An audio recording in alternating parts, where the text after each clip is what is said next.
Reveille, reveille. Look at us now, tip to Ooh, Jesus. Shout out to Morning Kombat. Do you want a margarita? Yes! My God! It's us doing what we love. But it's time to bang. Oh, yeah. Monday morning. Get some of this. It's Morning Campbell. Thank you for joining us here on Monday, November 4th, 2024. The show that's named after me. No, just kidding. It's MK. It's BC. It's happy to be here. A lot to get to on this fantastic episode. I've been looking for my co-host. He's not in proximity to me, but I must connect with him via technology. So let me welcome in this gentleman now ahead of this fantastic show. You're looking live and direct into the office of Washington, D.C. Nice jazz hands. That is Luke Thomas. And Luke, unfortunately, you were diagnosed with chlamydia over the weekend, so we're going to have to do this remotely. But I'm so happy to talk to you from distance. You know what I'm saying? I don't have the clap. My daughter has no school today, and my wife is out of town, so I have a literal babysitter on the other side of this door watching her because no one's here to watch her. The babysitter? Oh, okay. I thought you just in my day we would just turn the iPad on, Luke. That would be the babysitter, all right? The TV. You can do that. I mean, that's a little negligent. I could have done that. I'm going to move this screen over here. Excuse me. Just give her a matchbook, and yeah, she'll be fine. She'll be fine. But yeah, no, listen, happy to see you. Keep a 5-year-old unsupervised. I'm sure the house will be fine. You know. There you go. Very happy to connect with you, Luke. I found this throwback hoodie in the closet. You like this? Do you know my favorite part about that hoodie is that like they sent that hoodie to like everyone who at the time was a CBS employee, ... except for me. Well, you may have been the only CBS employee willing to publicly admonish him during that period. So I think you earned that distinction, Luke. Thank you very much. We have a pretty damn decent show for you today. Recapping all things UFC Edmonton, looking ahead a few weeks from now to some big events on the combat calendar. We'll look back at the box from over the weekend and get into your questions and DMs from donks. Maybe close with a little Shiat, if you will, like we like to do here. And I'm not talking about Shiite, Luke. Shiite. What is that again? That's what. There's two different kinds of Muslims. Ones are Sunni Muslims. Other ones are Shiite Muslims. Is that what you're talking about? I knew it was a reference to something related to something that there you go. That you don't understand? Yeah, which is most things in life. Luke, you know what I do understand a little bit? Combat sports and bad comedy. So this is your brilliantly dumb show. Hey, no Pink Monster for you today. What's going on, Luke? Yeah, my wife bought me these Celsius, which are pretty right. good. You know, intrepid producer Matt S. loves these. Isn't that right? Yes, the nephew of the Redskins owner. Yes, he's a big guy. By the way, he made 7-2, 7-2, top of the division. Suck it. How about that? Well, they did beat up on the lowly Giants, Luke. The little Giants with Rick Moranis. Twice. 2 times they beat him this season. 2 times. All right. There you go. Luke, before we get into serious combat in Edmonton and absolute bullshit like that, did you have a nice weekend down there in the old DC, Luke? Well, I have good news. Front yard? Yeah, I did. I actually lifted in jeans on Thursday in the front yard. That is so dub T, baby. That is.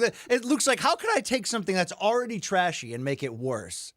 Were you in a wife beater too, Luke? No, I was in one of my awesome True Classic shirts, by the way. Yes. So shouts to True Classic. Shout out to our sponsor. But I do have good news. I would bring him on camera and I would pick him up, but he is still very, very delicate and he might start coughing if I do. Barbas is alive. I did not in any way imagine that. Wow, hip-hop horns for Barbas, yes. Yeah. Dude, it was bad. It was really bad. I was thought it he was hairy like 70s pornography? No, it was dude, I didn't think he was going to make it, in part because they told us he probably was not going to make it. Yeah. But basically, he had a misdiagnosed problem. They thought it was a trachea issue because he was coughing, and it turned out he had heart failure. And then the heart failure turned really bad because it went untreated for about a week, and it nearly killed him. It has nearly killed my bank account to save him, but save him we have. So he's on every He's on every medicine you could imagine, but he's okay. He is okay. He's back home. So that is so very, great very to hear, happy to Luke. report Hey, that. day by day, hour by hour, minute by minute, whatever it takes, savor the time. All right, enjoy it. We're trying, bro. We're trying. Yeah. It was tough. So they put him in this oxygen tank at my local vet, and then they were like, "You got to take him to the 24-hour hospital, which is all the way across town." But they wanted to get him stabilized before I could do that. Dude, I swear to God, I'm not kidding. I thought he was going to die in the car on the way there. I kept looking back, and he kept just falling slowly like this, and he managed to live. But Jesus, it took a chunk out of him. So Hey, thanks to everyone who sent a behind kind you. note. A Yep. bunch of MK fans reached out. I really appreciate that. So thank you to everyone who sent a nice word. MK Nation behind this gentleman, War Barbus, Luke, big fan over here. Reggie too. Thanks, Reggie bro. Jackson sends his warmest love, just so you know, animal to animal. All right. All right. So, are you gonna mouth kiss him on air today? How's that gonna go? Oh, we're feuding over his face bite from the other day. You know, he's an aggressive lover, Luke. All right, I'll tell you that. That's great. Hey, let's bring in our third member of the team, the producer. He's the co-host of the Main Card Minute, where he does bong hits and bets on Saturdays. It's Long Island Luke. How are you, brother? What's up, guys? How we doing today? Good. You are you all fired up after that Blanchfield Namajunas tilt from Saturday, or what? Absolutely not. I was on Rose, and that was clearly 2-2 going into the fifth, man. Rose really let me down there, but Yeah, me this too. this Me weekend's card not much better, not going to lie. Yeah, this might be the worst fight night coming up this Saturday. Might be. We say that a lot. Have you noticed that? It's always We like do say that a lot. that's a thing we say frequently now. All right. That's it. Reminder, folks, that you can follow the show. You can like and subscribe to our channel here, and there is our social channels at Morning Kombat. Of course, you see our personal socials, our YouTube channels you can check out. Please check out the Main Card Minute with Luke Nocita, of course, as well. And our merch, not wearing any at the moment, but I often do. And I got it at morningkombat.store. And if you even want to get a little freaky and get 10% off, why don't you put in our code LIVE10 right now, LIVE10, brother, and get some of that ish. There you go. Hey, let's also not forget to mention morningkombat@gmail.com for anybody who wants to get in dead wrongs, you want to get in on fan subs, or just to reach the show. BC and I won't see the emails unless they're really angry, and then the producers inexplicably forward them to us as if we're going to do something about it. But otherwise, morningkombat@gmail.com. That's the place to go. Remember that time Mikey caught a dick pic? I feel bad for that. Hey, listen, someone's got to. We need someone to jump on those grenades, and he was willing to jump on that grenade. You know what I'm saying? Mike is a trooper. Remember that time he laid on that bed for us? You know what I'm talking about? At Studio was his hotel room. Yeah. Oh yes, I think it was the we're Max like, hey, Mikey, RSD, wasn't it? Yeah, we're like, hey, Mikey, great news. You're going to come with us to the fights. Bad news. Your room is our studio, and we're just going to fart and shit in there. So enjoy. All right. Speaking of those bodily functions, let's transition into our first topic of the day here on Monday to kick things off in Morning Kombat. And that was the UFC Edmonton main event, a flyweight tilt with some key title positioning at stake. But in the end, Brandon Moreno looked fully rejuvenated in a one-sided 5-round decision victory over Amir Albazi. Luke Thomas, did Brandon Moreno prove that after the absence, the 9-month layoff, the recharging of the battery, so to speak, that he's fully back? And if so, what does this mean on his potential at getting back into that mix for the flyweight world title? So I don't know how you felt about this. We've not talked about this card even over text a little bit. So this should be interesting, which is I definitely felt he looked good. I definitely felt that this performance was, for letter B here, a get back fight that he really needed. And I thought, I definitely saw some elements of his game that I was concerned may not be there, and they were actually there. He had, for example, what I was hoping to see, which was, and this is common in Albazi fights, but I want to get to the nuts and bolts of it here. He had a more than 2-to-1 significant strike output success rate, right? So I think Albazi had somewhere in the 60s and Moreno had in the 130s, right? So he was really doubling his output. And really, most crucially, he defended all but one takedown, and that one takedown he got, I think, was round 2, if I'm not mistaken, maybe round 3. Albazi could only keep it. I think Fight Metric gave him 2 seconds of control time. So I think he scooted his hips back and like popped right back up. So on that level, there is a lot to like about this performance. This was, to me, I remember I thought Albazi was going to, and there was questions about him coming in, but I thought he'd be able to dictate more of the wrestling game, or at least the clinch game, and kind of control Moreno a little bit. And that was nowhere to be found. Moreno was able to keep the right distance. He has much more dynamic tools. He's able to put multi-strike combinations at multi-ranges better together by far than Albazi. This was there. If you're I think the way I would say it, BC, is if you're a Moreno fan, there was a lot to like about this fight, and there was a lot that I thought restored a lot of confidence. In particular, was it a good idea to take this much time off, and did he have a significant downgrade, or was he really rusty coming back? The answer to that question is no. However, I really wonder what you think about this, because here was another piece that did kind of occur to me. I called it a good get back win, and I really mean that. Like, getting back in there, fighting a quality guy, putting together a quality performance. Please don't misunderstand me. But did he look all the way back to me? No, I did not get the sense that he was all the way back. I felt like either he was intentionally kind of holstering some of his weapons, or there may have been just a little bit of rust. I don't know. There was a certain kind of dynamism, or maybe, excuse me. There was a certain kind of restraint that I felt was still present in his game that told me this was not the guy that, beat Figgy. This was a guy on the rebound after losing some tough fights that showed you a lot of the same weapons and a lot of the same ability, but not quite at the same level as I had previously seen him. Do you share that opinion? No, I don't share that opinion necessarily. Okay. And I wonder if some of that reticence and I get what you're saying, was because Albazi never really made him show the extra gear that we have seen in the past in big title fights, when he got the submission win, or, the finish of Figueiredo to win the title there, or defend it. I forgot where we were in the rivalry at that point.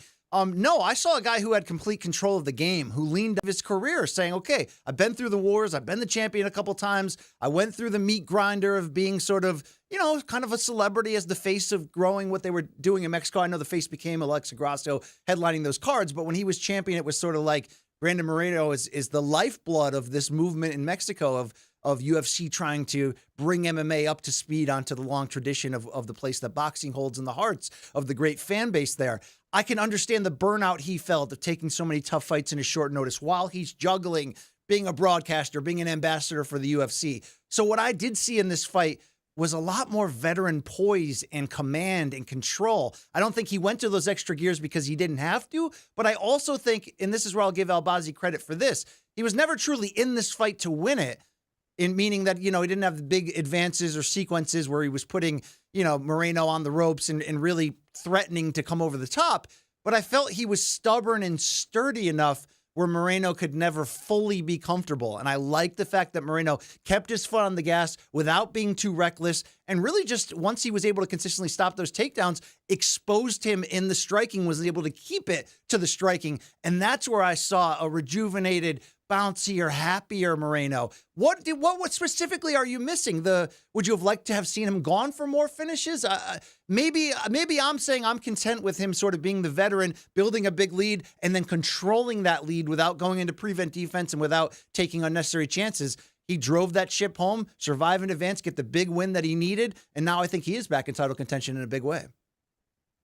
Yeah, I don't know if we're saying something too dissimilar. I do like your point that Albazi couldn't force much else out of him. I definitely agree with that. I absolutely 100% agree with that. He tried and tried and tried and couldn't get. He's got a very simple game. It's a very effective game when it works, but it's a simple game. And there wasn't a lot of multi-dimensional threats, because if the takedowns, it turns out with Albazi, if you can stuff the take, and we kind of knew this, but it was really laid out very well in this fight. If you can stuff his takedown, there's not enough with his striking. It's meat and potatoes, which is very good in certain contexts, but if there's no takedown accompanying it, it's kind of like Frankie Edgar. People think Frankie Edgar was a good boxer, and he was, but it actually, like what Jose Aldo showed, was if you take away the wrestling, the boxing becomes much less effective. And so yes. I think you got a lot of that with this one too. And again, to me, it was like you had all this time off. You were coming off of a weird fight with Brandon Royval. I mean, did he look better this time than he did in the Brandon Royval fight? I don't see how you could say he didn't. He absolutely did. I guess my point was, if a guy can't do that much to you, you're outstriking him 2-1. He can't get a takedown basically to save his life. And when he got one, he couldn't do literally nothing with it.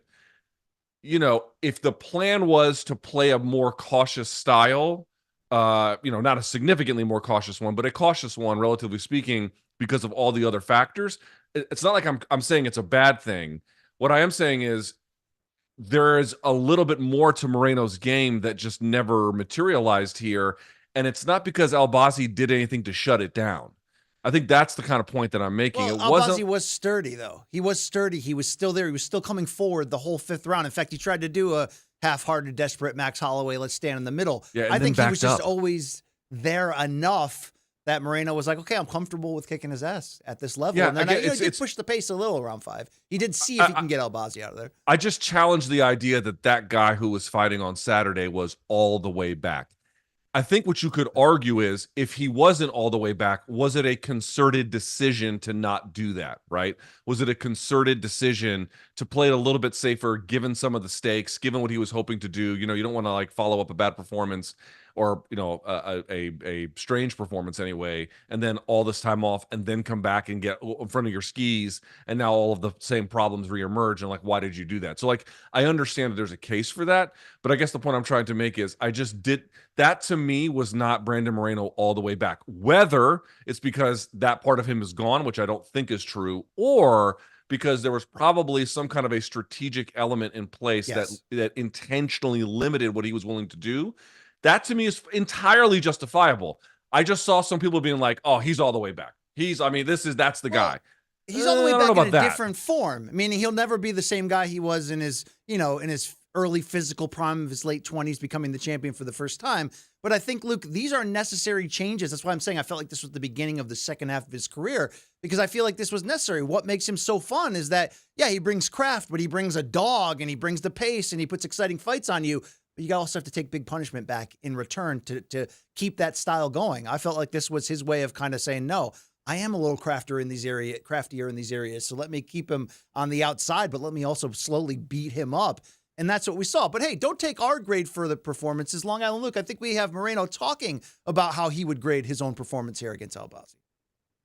Tonight I was on fire. Tonight I wasn't worried about nothing, okay?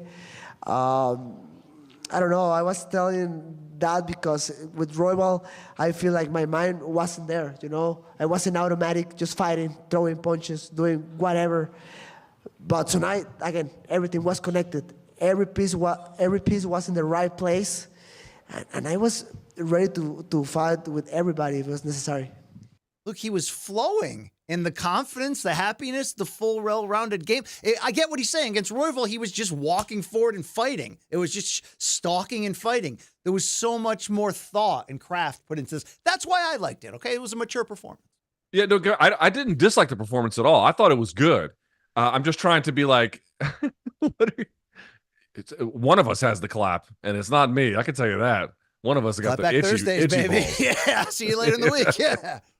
I just thought that I saw claims that this was the guy that beat Figgy. And I'm like, I believe what he's saying is true, that not only could he connect things, but the muscle memory was there. Everything was put together in a way, but there was still, to me, an inherent restraint that I just feel like you have to categorize performances according to what they are and where they are. And this to me was the right, maybe even the best choice to make given where he's at, but that still doesn't make it all the way back.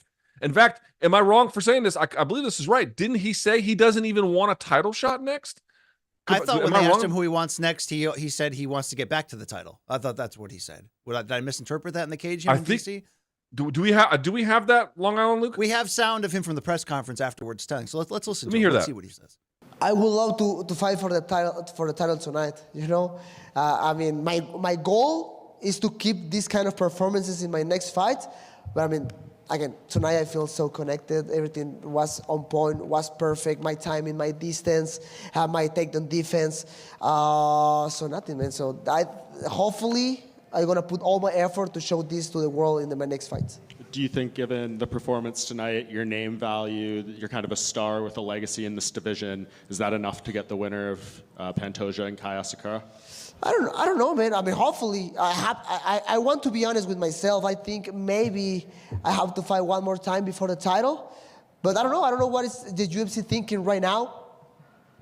Maybe they get so impressed with the performance tonight and say like, hey, maybe he can get the title next. But I mean, I know Royval is there, Kai Kara-France is there trying to get their opportunity for the title next. So I don't know. I'll be ready for whatever. I'll be ready for whatever. I can get some rematches with Royval. I don't want to fight with Kai again because I fought against him twice and I beat him. But if I have to do that, but I mean, Tatsuro Taira is there. Kaya Sakura, let's see what happened in the fight against Pantoja. But if he loses, he can be the next one. I don't know. Let's see what happens. Hey, look, he said he's ready to fight for the title tonight. So he took your strawman arguments. He stuffed them in a locker.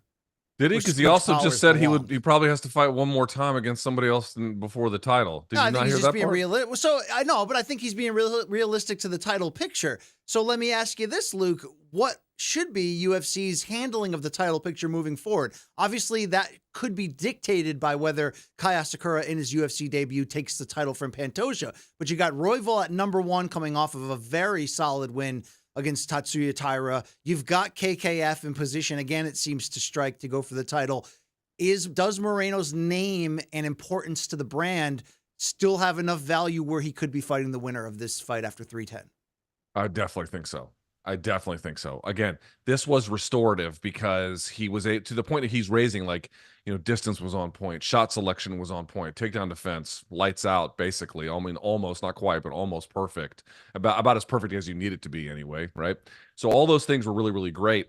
You have to kind of figure out, obviously, it's hard to know what the UFC wants or who they think is owed something. And, do they want to go back to Australia? If they do, does that favor KKF? Do they not? Do they plan to go to Mexico? If they do, does that favor Brandon Moreno? So there's all these other like calendar and then geographic location arguments that are hard to understand because we're not in the UFC's war room that will impact who gets the nod. But here's what I would say. I think if Pantoja wins, they don't give it right away to Moreno. They might have him fight Royval again. And they'll probably give KKF a title shot. I think that's at least possible. They may give Royval a title shot and then have Brandon fight KKF. I'm just pointing out, if Pantoja wins again, I think that Moreno might have one more. However, my gut tells me that if Asakura wins and does it in Asakura fashion, which is like, brutal TKO, they might just push Moreno to the front of the line because any of those fights against, if it's Asakura KKF, it's Asakura Royval, like none of those fights are bad, but Moreno Asakura is like, I don't know how you feel, BC, but I feel like that is the best fight. Yes. Is it a worthy title fight to make? Of course.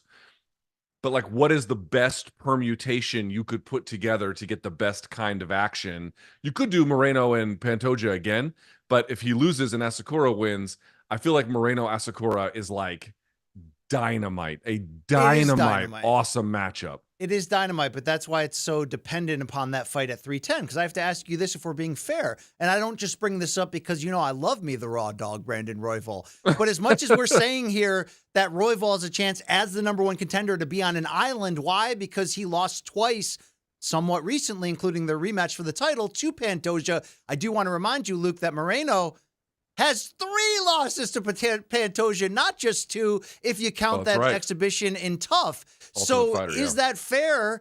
Now, the UFC might just do it for everything you said. Moreno is the closest thing at flyweight we have to a star. Depending on where that fight is, Southern California, Mexico, Moreno would make a ton of sense. But to be fair, in meritocracy, for whatever that's worth in modern UFC, isn't that just saying F you to Royval if we're trying to throw Moreno in there a 4th time with Pantoja? Yes.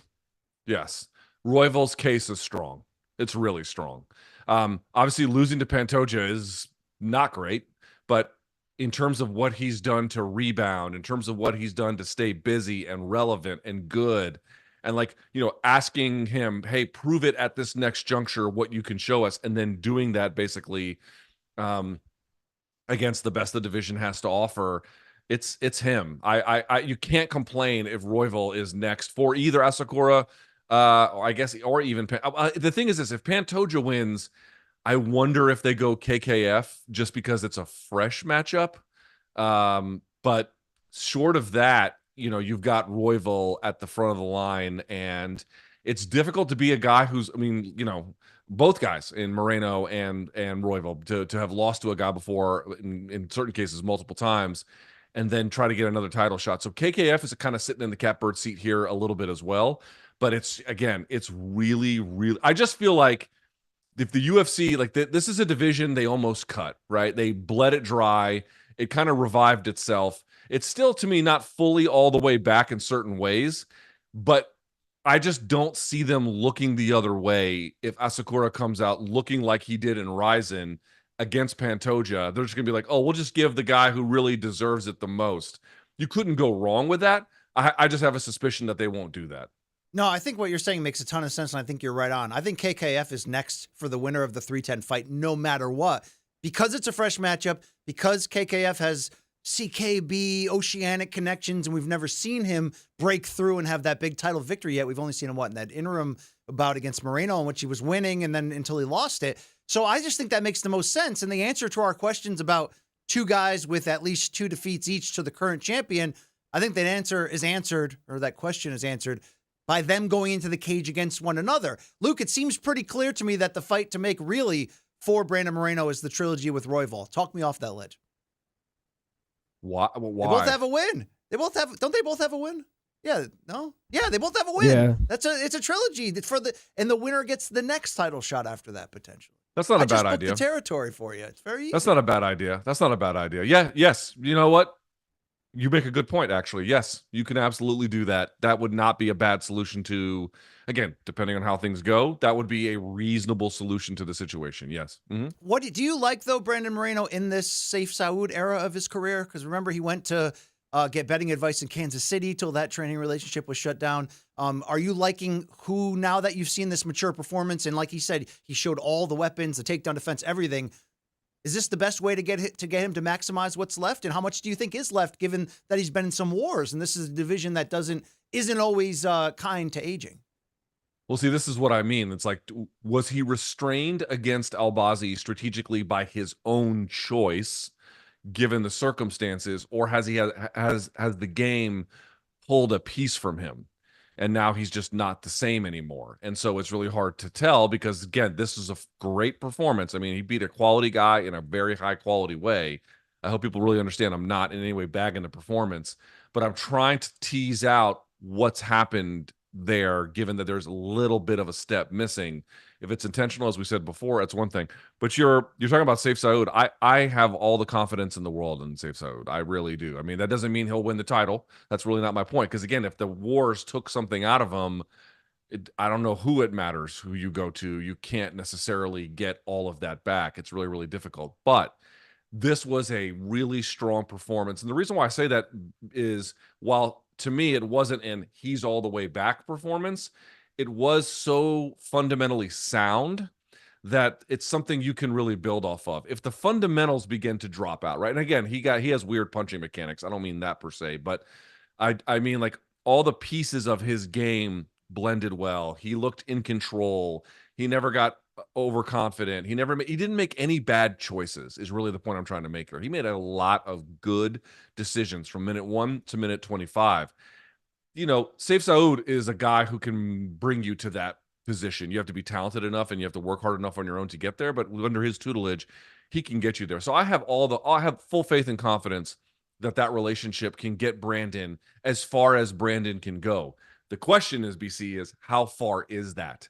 Was he strategically restrained, or, as you know, dude, the fight game, you watch it long enough, it absolutely tears these guys into lesser versions of themselves. And you just can't lose sight of that, even when somebody comes back like Moreno and looks overall pretty damn good. It did seem like Moreno was also the star of Edmonton, meaning he brought all the Mexican population in that area to the forefront, and they really treated him like a star. When that fight started, and in round 1, they're like, "Let's go, Brandon." I'm like, we had a Trump rally here, Luke? What's going on? You know what I'm saying? But a final question related to Moreno, Luke, is this, and I had a couple of dongs slide into my DMs to bring it up, and they wanted me to post it, bring it up on the show.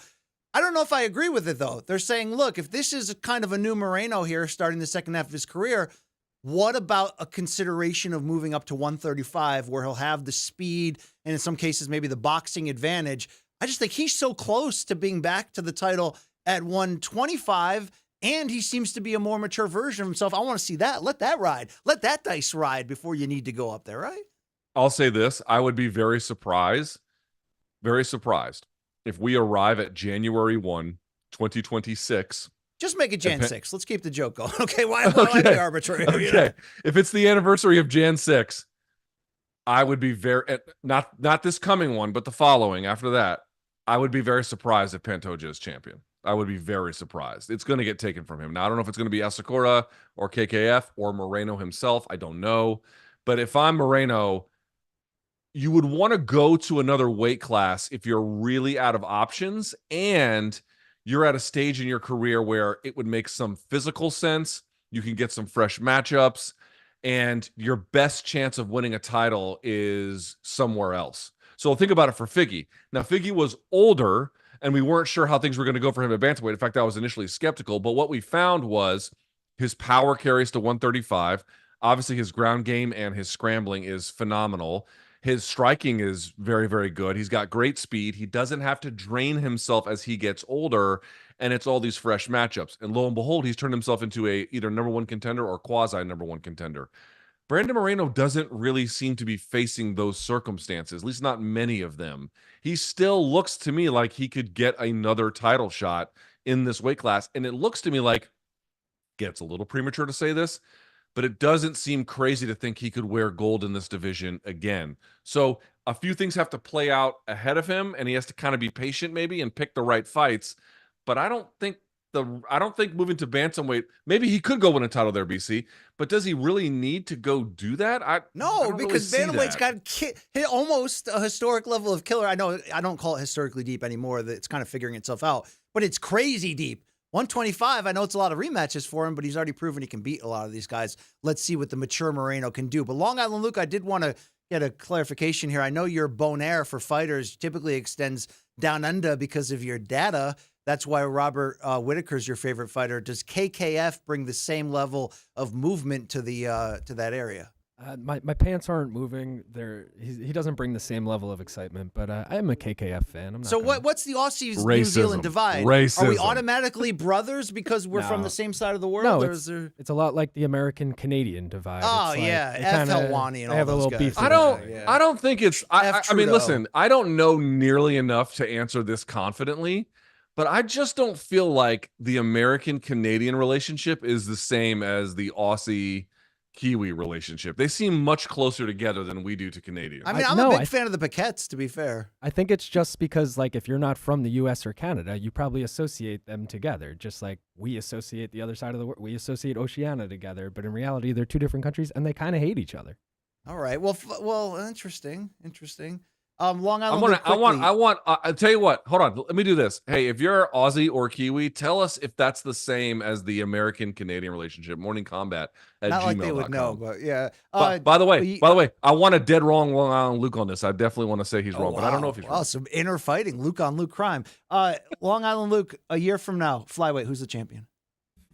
I don't agree with Luke. I'm going to say it's Pantoja still. Oh my God, dude! How much more damage can that man take in a title fight? Yeah, you're super wrong about that. I hate the clog at the top 5 between Royval, Moreno, and Pantoja, but so it would be nice if Asakura won. But I do think Pantoja is just. He only needs 2 title defenses to make it to Jan 6th, 2026. I mean, he'll make it, man. Let's see. Yeah, he's older. He's taken an enormous amount of punishment. Now, the one caveat to that I'll admit is he could get like one more title defense and then get injured, in which case he wouldn't have had to defend it enough for this theory to prove true. But I think if he fights 2 more times, someone's going to take it from him. This division's wild. And you mentioned the clog. I think that's why Luke's not allowed to shit in that bathroom next to the studio over there. Dude, which is illegal. What shitter are you not allowed to take a shit in? That's illegal. Okay, there you go. One day we'll tell the real story on our Patreon of why that you can't shit in that closet. Let's keep it going to topic number 2, and that was the 5-round co-main event on Saturday's UFC Edmonton card. And another key flyweight bout with title implications only on the women's side. Erin Blanchfield and Rose Namajunas ultimately did go the 5 full rounds, but it was a tale of two cites or fights. The first half, the first 2 rounds being all Rose Namajunas, and it seemed on all 3 judges' scorecards, the last 3 all went the way of Erin Blanchfield. So, Luke, Erin earns the decision coming straight off of that loss to Manon Fiorot in their number 1 contender fight. But did she really impress, meaning Blanchfield, in your eyes, in the process? Because if you see her face in the cage when they read the decision, it almost seemed like she was prepping for a defeat. Yeah, I really can't wait to hear what you have to say about this one, but okay. It was impressive in one sense, although one very important sense. She got tuned up in the first 2 rounds. No question in my mind. Like, just no question in my mind. And the game plan in round 1 was puzzling. Super There didn't puzzling. seem to be one. Yes. And by the way, like, there was a couple times that Rose, was it round 4 where she went for the takedown and then it got whiffed, or maybe it was round 3 where she went for the takedown, couldn't get it, and then Erin was able to push her up against the cage and then get the takedown herself and then basically take the round. It was like there were some puzzling decisions from Rose along the way. But I want to be clear. She was down 2-0 heading into the 3rd. All right. So the fact that she was able to kind of like center her game, focus on the part that was still good enough for her, and rescue herself en route to a decision win, I think a deserving one. I know some folks think round 4 was a swing round. I went back and I watched it a couple more times. It's not. It's not. It's really not. Yeah. I mean, it's No. close, but okay. I think that showed some real moxie, and that showed some real belief and discipline. And you need those things if you want to beat world-class fighters. So in that particular sense, I did think that part of it was impressive, but the overall development of her game is now a little red flaggish to me.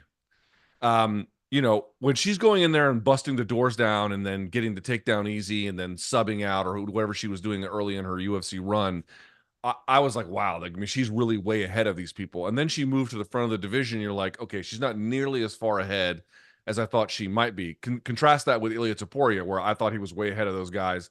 Then he moves to the front of the division, and then he beats all those guys too. And you're like, okay, right, he is ahead of those guys. Erin Blanchfield is not in that position. Both former MK Hammer of the Months, by the way, or Hammers of the Month, I should say. But the point I want to make was her game is still a little bit simplistic, which is okay. You don't want to have a super complicated game plan. But what I'm saying is the amount of weapons and adjustments that she has to go to are fairly limited, and that really hurt her. And it took her a while to come around. Like, people were asking, like, why was this a 5-round fight? If it wasn't, she loses this one easy, walking away, no problem. She loses this one. And I almost kind of I think it'd be better for her development if she had lost, in terms of the change it would force to bring her game along. She is in a similar situation, BC. We talked about Albazi in the main event. If he can't get the takedown, I don't know how much is there with the striking to get the job done. She did better in this fight than Albazi did when the takedown wasn't there, not in the first 2 rounds, but in other parts of the 3rd and 4th and 5th, although I think the 5th she had like 4 minutes of control time, but certainly in the 3rd and the 4th. In the 4th, for example, I think numerically, she had 15 more strikes. She was doing a better defensive job in round 4 to avoid being hit. But the point I'm trying to make is she rushed to the front of this division because the skill set that she had was enough to enable her to do that. But now she reminds me of one of these like quarterbacks who played for like a top SEC school, and they never played under center. They're just playing from the shotgun, and they just wing it, and then it goes, and then they get to the NFL, and they're like, "Oh, the speed of this game is new, and I don't quite get it as easily." That it felt like that to me, where there's like a lot of development that has to happen before. I mean, did you see anything here that told you she would do better against Fiorot? I simply did not see that. I mean, we'll see how things go against Shevchenko if she ever gets a fight that way. I know she didn't call her out. We'll talk about that in a minute. But like, I didn't see anything there that would tell me that would necessarily go her way either. Shevchenko, a master of distance, a master of timing, really good at keeping you at the end of her punches and whatnot. So there were flashes and core elements of a game that you absolutely have to have if you want to beat elite fighters. And obviously, BC, she's very good. But if I have a concern, it's the development of her game has lagged behind her speed with which she's moved up the contendership ladder. Brilliant and now take, there's a bit of a gap. and that is causing me some concern. Yes, she's not, even though this win featured some growth in some of those key categories, including striking. I mean, she went in there in round 4 without takedowns and outstruck Rose. Now, I do think that played more into the negatives. I'm going to speak in a second about Rose's performance, but it shows you that she's improving and evolving. But you're damn right. If she's going to evolve her striking at this speed, she's never going to make it against the true elites. In my opinion, Shevchenko and Grasso will tune her up on the feet, to use a Luke Thomas phrase. It's going to be completely dependent then on her taking people to the ground and trying to physically dominate them. Only it's going to be even harder against those two names I just mentioned because of how skilled and battle-tested they are. So how did she do? I think you nailed it. She did well in some key categories. Like, Luke, if I'm looking at her as a stock, and she's still so young, 25 years old, in terms of like, is she showing you that the foundation is there for her to one day be not just a champion, but maybe even like a successful dominant champion? I still think it is, because the reason why she won this fight was, to use the word you did, moxie was a key part of it, but so was elite championship cardio to keep pushing that pace and just just wear Rose out as we catch. Luke, I mean, give it to us. Just give the people what they want. I mean, you're that's very Peter North of you in a lot of ways, Luke. I feel that spirit. You know what I mean? I don't want to wear I'm that ejaculating spirit. a lake of semen. What's happening here? Okay. Yeah, just coming right out of your mouth.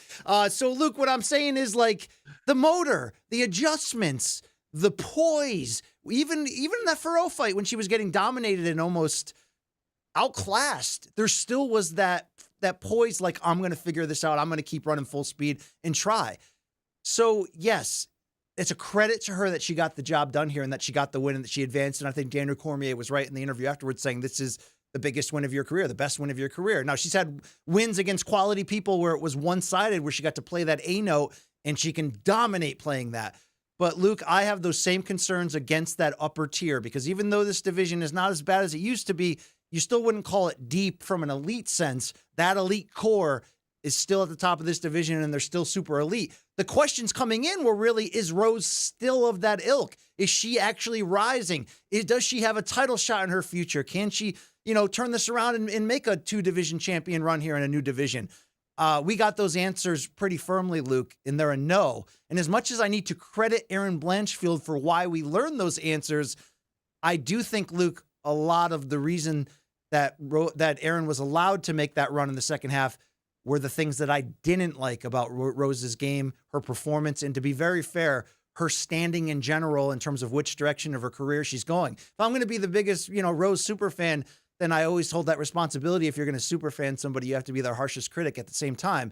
And, Luke, I see diminished returns from here on out. I had those questions of who Rose really is at 125, and I think we learned more about who she is, and I don't like it, and I don't think I don't think she gets back to this point again. I think we may have seen the best and last of her at this level. That's harsh coming out of here, but, Luke, for her over 3 rounds to be unable to make an adjustment, including in that 4th round where it was kept on the feet, to be able to figure out how to outclass somebody who still, to a large degree, has some, basic level striking out there, that was a huge red flag to me. Rose wasn't busy enough, and I think once she got taken down in round 3, she was a watered down version of herself the rest of the way.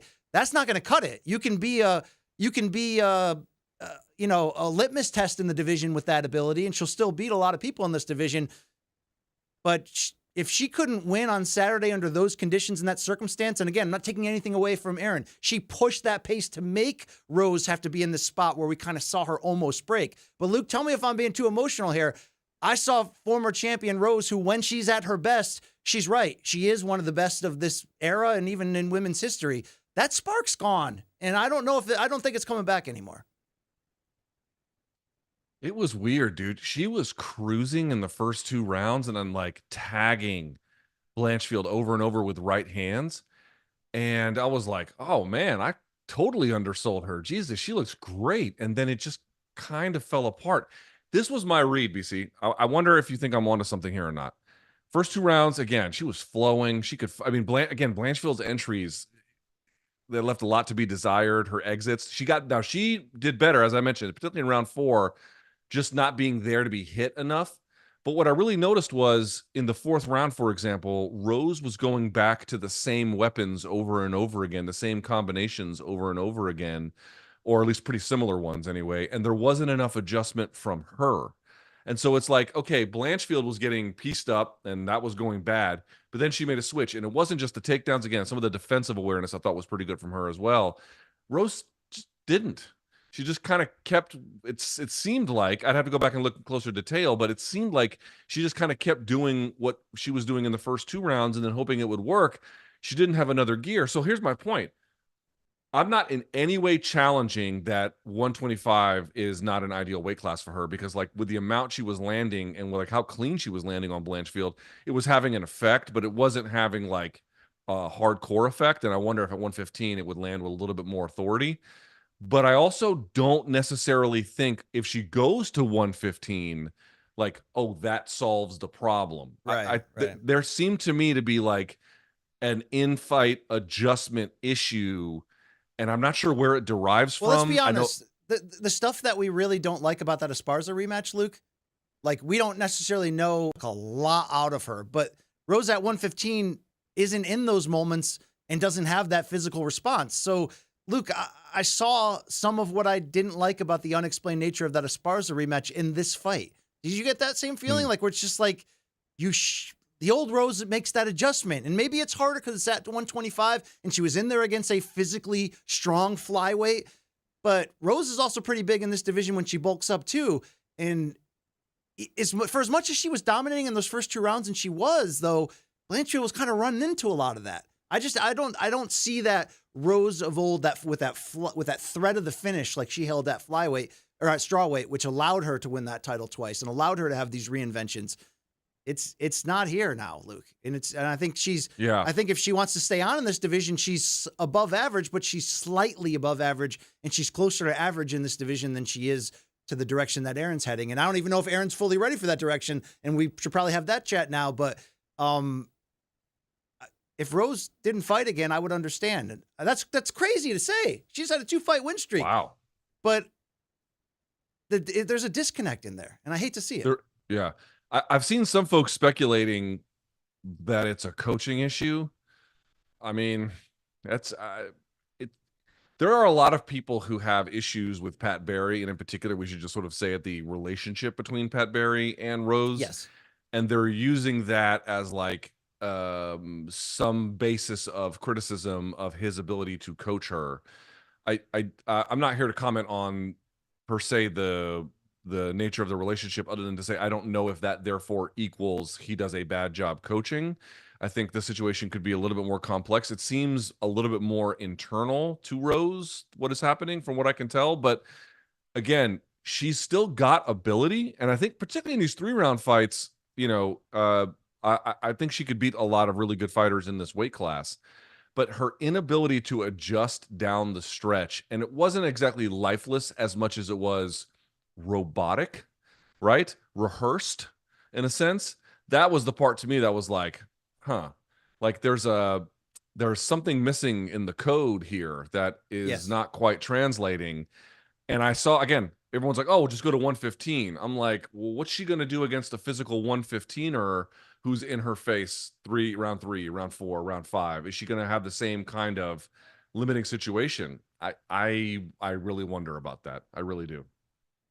I fully agree with you. And maybe there's another spark in Rose, because to be fair, her whole career has been this roller coaster of wild ups and downs, and it's dramatic and inspirational when she puts it back together, and she's done that a few times, but this is not going to cut it. And I felt, I mean, look, to be fair, the real Rose takes round 4, and maybe this fight still goes the distance, but she gets the win, dude. She gets it done. You know what I mean? Like, dude, this was a person who won an Invicta with flying triangles. Or flying armbar. Where was the kicking in this fight? Yeah. I mean, maybe she just lost it in round 3, and that was it the rest of the way. She was able to hang on, but some of the kicking is justified, but once or some of the lack of kicking, I should say, is justified.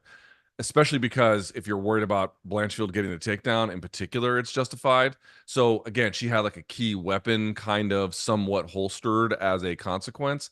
But to me, it was like you're going for the same. It was the same. I think it was like a left straight right hook she was going for, or maybe it was a left hook right straight. I have to go back and look at the tape, but I remember she kept looking for the right hand over the top, and Blanchfield had moved out of the way from it multiple times, and she kind of kept throwing it, and it put her out of position, and then she would get body locked, and then the whole problem would then go to what it was going to. And I'm like,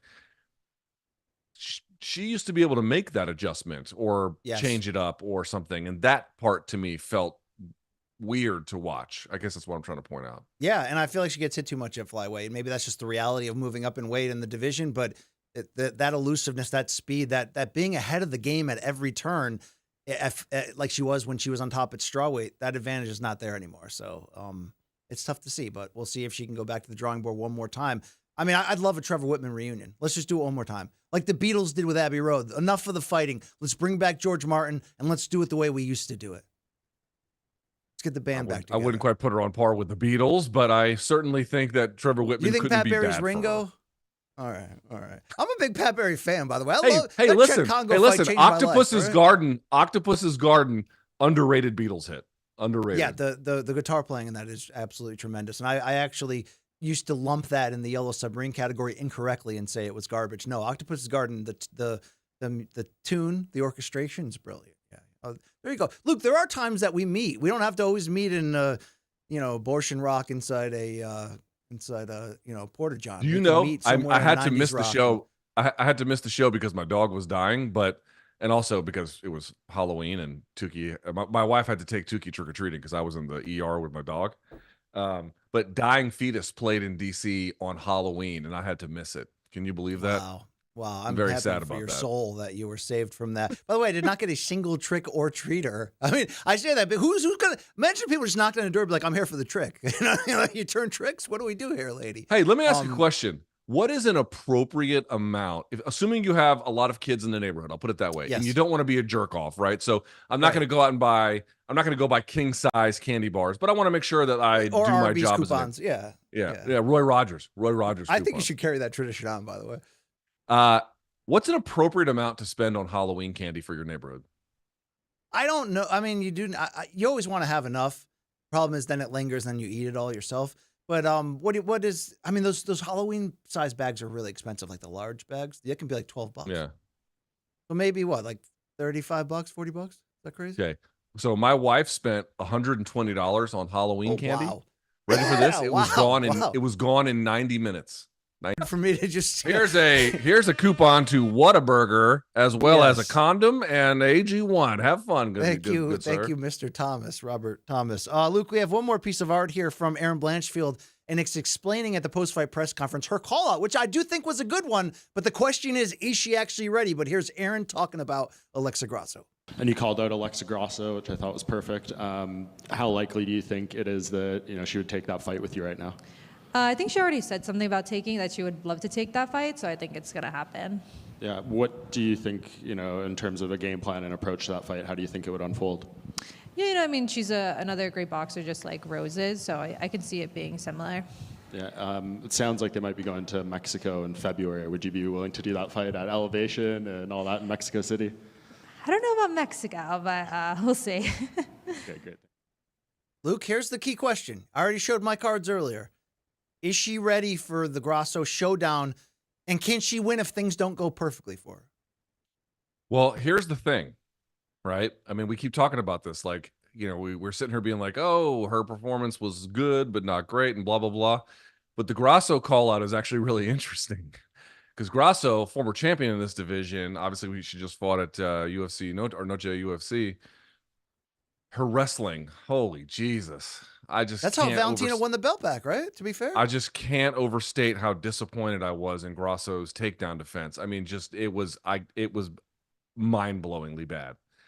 Blanchfield, if she's got one thing, it's the ability to strike her way into the clinch or into a takedown, and she's got pretty dang good top control. Like, that's a very winnable fight for Blanchfield. So I like that she wasn't asking for a title shot. I'll say that is good.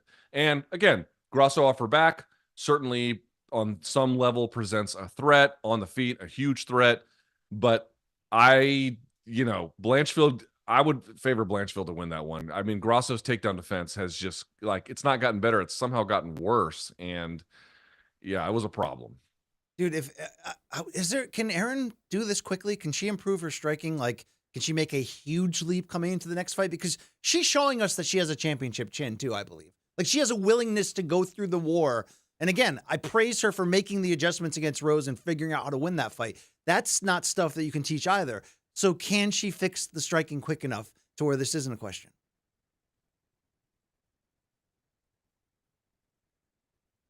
I don't think so. Maybe get her Tarverdi and get some head movement in there, Luke. I mean, the reality with Blanchfield is she's still so young that honestly, like, this is what I mean.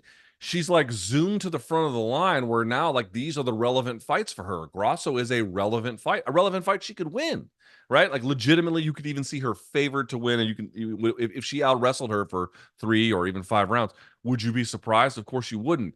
But her development, while maybe even appropriate for her age, is still not exactly where it needs to be to have the kind of skill set that can give the really true top contenders or a champion or number 1 contender a genuine threat. Like, it falls dramatically short there. So it's like, I feel kind of bad because it sounds like I'm not giving a young person who is legitimately skilled enough credit. But what I'm really trying to say is the skill set that she had was good enough to just breeze past so many fighters in the division. It now puts her in a spot where it could actually limit her ability to get better quickly because she has to rely on the core weapons because she doesn't have the ability to really, like, lean into the skill set slowly over time, which she would actually need. And usually people aren't good enough that they race past the rest of the contendership queue so quickly and they actually get that time to develop. So I don't know, man. It's a weird position she's in. She's obviously good. She's skilled. She's going to beat good fighters. I wonder about her development long term based on the weirdness of how it happened and how serious is it? What do we make of this at 39? Which, he's still viable, but he's at the end. He's at the tail end here.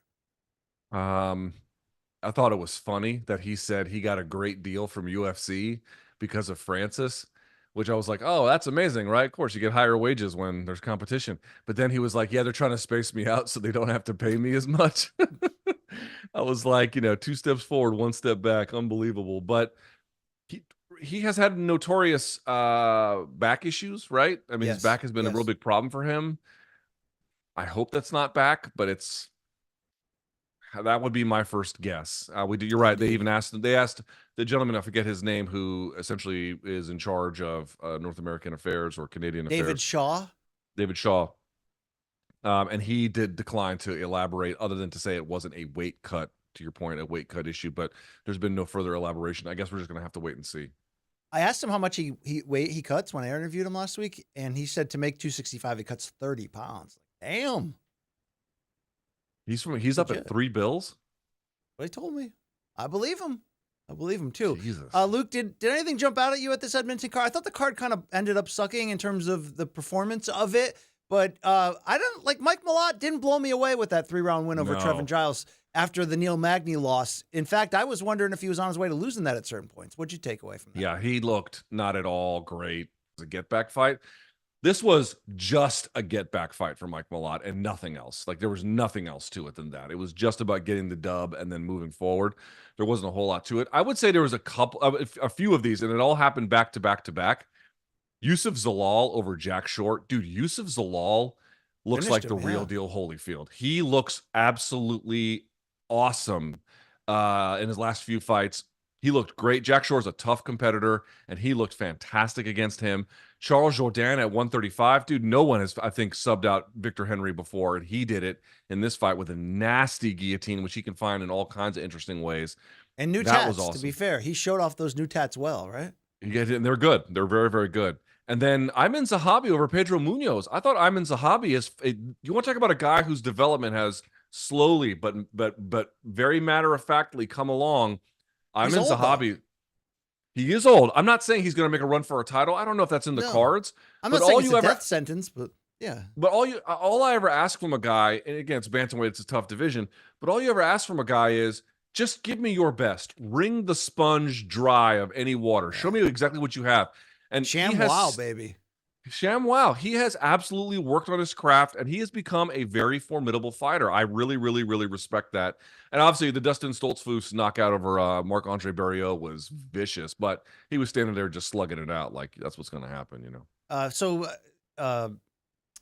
Faraz's kid there's, 35 now? So is Jasmine I'm sorry. So is Jasmine Jasudavicius, who had Yes. result-wise, a stoppage win over Ariane De Silva. But I don't know. There were also some moments in there where I felt like she could have taken quicker advantage. She's 35, but this is a third straight win. Is it time for her to fight legitimate contenders at 125 to find out where she's at now? Yeah, I think so. I mean,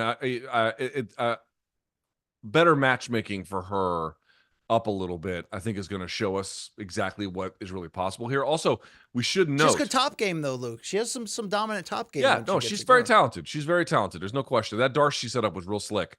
But Cody Gibson versus Chad, and I had the fight on mute, so I don't know how to pronounce his last name. Chad and Helliger.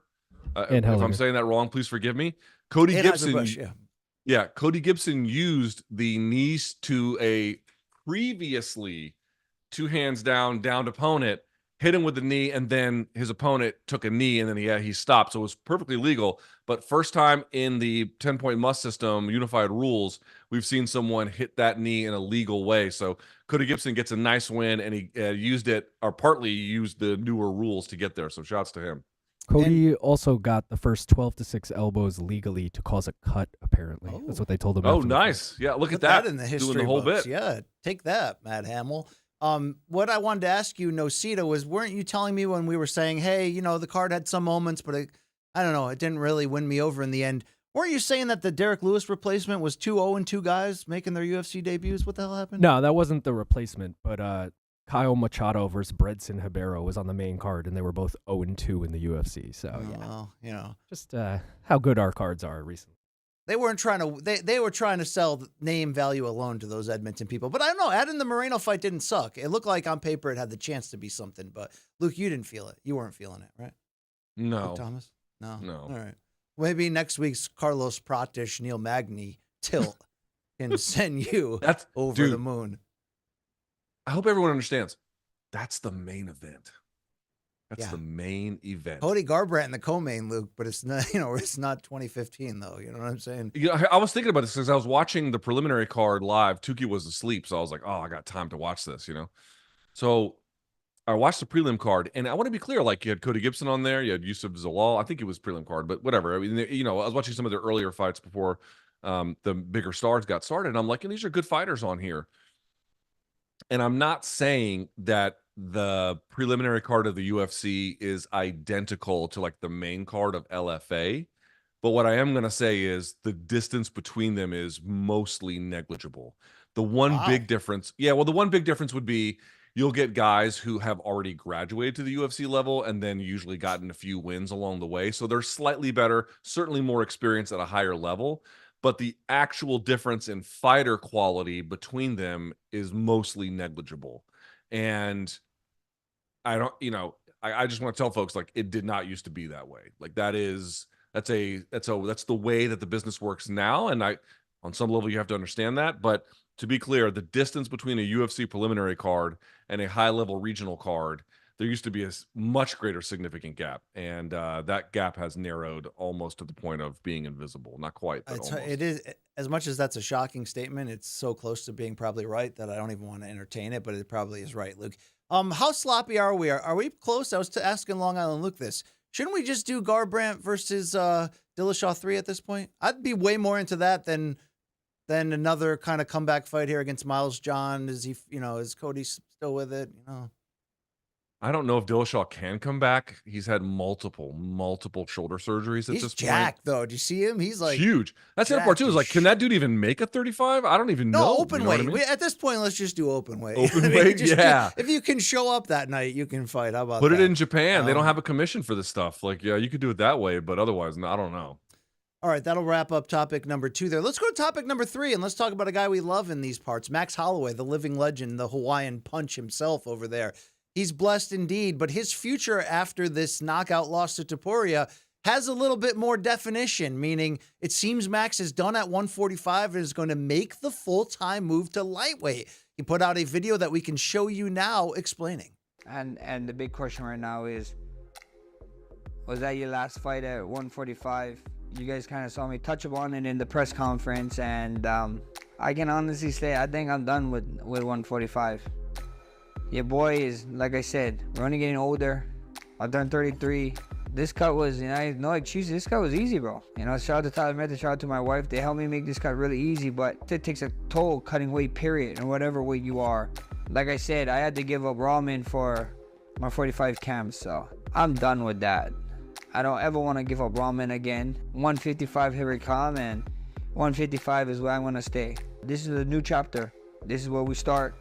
This is where we begin, and I'm super excited for it. I cannot wait, like I said, never say never, but I can honestly look you guys in the eyes and tell you guys, I'm probably not ever going back to 45. I loved what I did. I did what I did. I did what I had to do there. Luke, ramen for days in that guy's future. I think we all agree, and you can tell me if I'm wrong, that it is the right move. It's understandable based on everything he said. But I want to ask you a serious question here, Luke. Let's not discount what this guy's made of. Is it possible that this guy makes a run to the title picture, like literally the title fight at 155? What are your expectations here for Max? I don't think it's out of the question at all. It's difficult. I mean, getting a title shot at 155 is not easy, but I think he can do it. It's tough. I mean, you're how easy is it to leave 45 and go to 55 and get a title shot? Not that simple, right? I mean, this is a very difficult process, but I don't think it. I'll say this: I really agree with this from Max. There was never a doubt in my mind about him being able to make the 45 weight cut, even though he went from 145, then 55 at UFC 300, then back to 45. And I thought that might present some unique challenges. Fight didn't really go long enough for that ever to be present, but I knew he was going to make the weight cut. There's just no denying Max is like the professional's professional. So that he can do it is really not at issue. The question is what is good for him. And, I haven't talked to, I have talked previously to Max's old manager, and I'm sure they've kept many of the same methods, but he told me a long time ago that like they look at all of Max's blood markers and everything when he is cutting weight, like his testosterone levels and anything you can imagine. And those cuts to 45 are brutal on him. He can do it because he's just made of steel and he's as mentally to perform as well as he did against Justin Gaethje. Again, there are some ways to look at that and say that that's a bit of a favorable matchup. How would he do against, let's say, a Mateusz Gamrot, who's going to be wrestling him the whole time? I think Max's takedown defense is pretty great, but it's something you would have to see to really get a better understanding of. But like, throw out a couple other names. How would Max do against Dustin Poirier this time around? Max might do really effing well. I know he's lost twice, but it's a new ball game, and I really believe that Max could perform very ably against him. How about Dan Hooker? How would he do against Dan Hooker? I think he would probably beat Dan Hooker, to be perfectly honest with you. How about Oliveira, dude? Oh, him and Oliveira, a wild fight, yeah. And the first time they fought at 45, that was a very different Oliveira, and sure, I certainly take Oliveira to be better now, but Oliveira's also had some struggles too. So like, they're kind of getting to a place now where like the matchups actually, in a certain way, make more sense at 55 than they do at 45. Your question was about, could he get to a title? That's a very tough thing to do. I wouldn't preclude it, but I just think from a health standpoint, from a star making standpoint, or at least star preservation standpoint, fun fight standpoint, BMF title defense standpoint, 55 makes so much more sense for him. I am glad he's doing this, and he should eat all the effing ramen in the world on his way to getting some tough fights, which I think he can win. Okay, everything you said, but I'm going to add on, and I'm going to even take it further. I think he does get to a title shot because I think the matchmaking that's going to be provided for him will help that, and I'm not against it. And you kind of tease that in a lot of ways.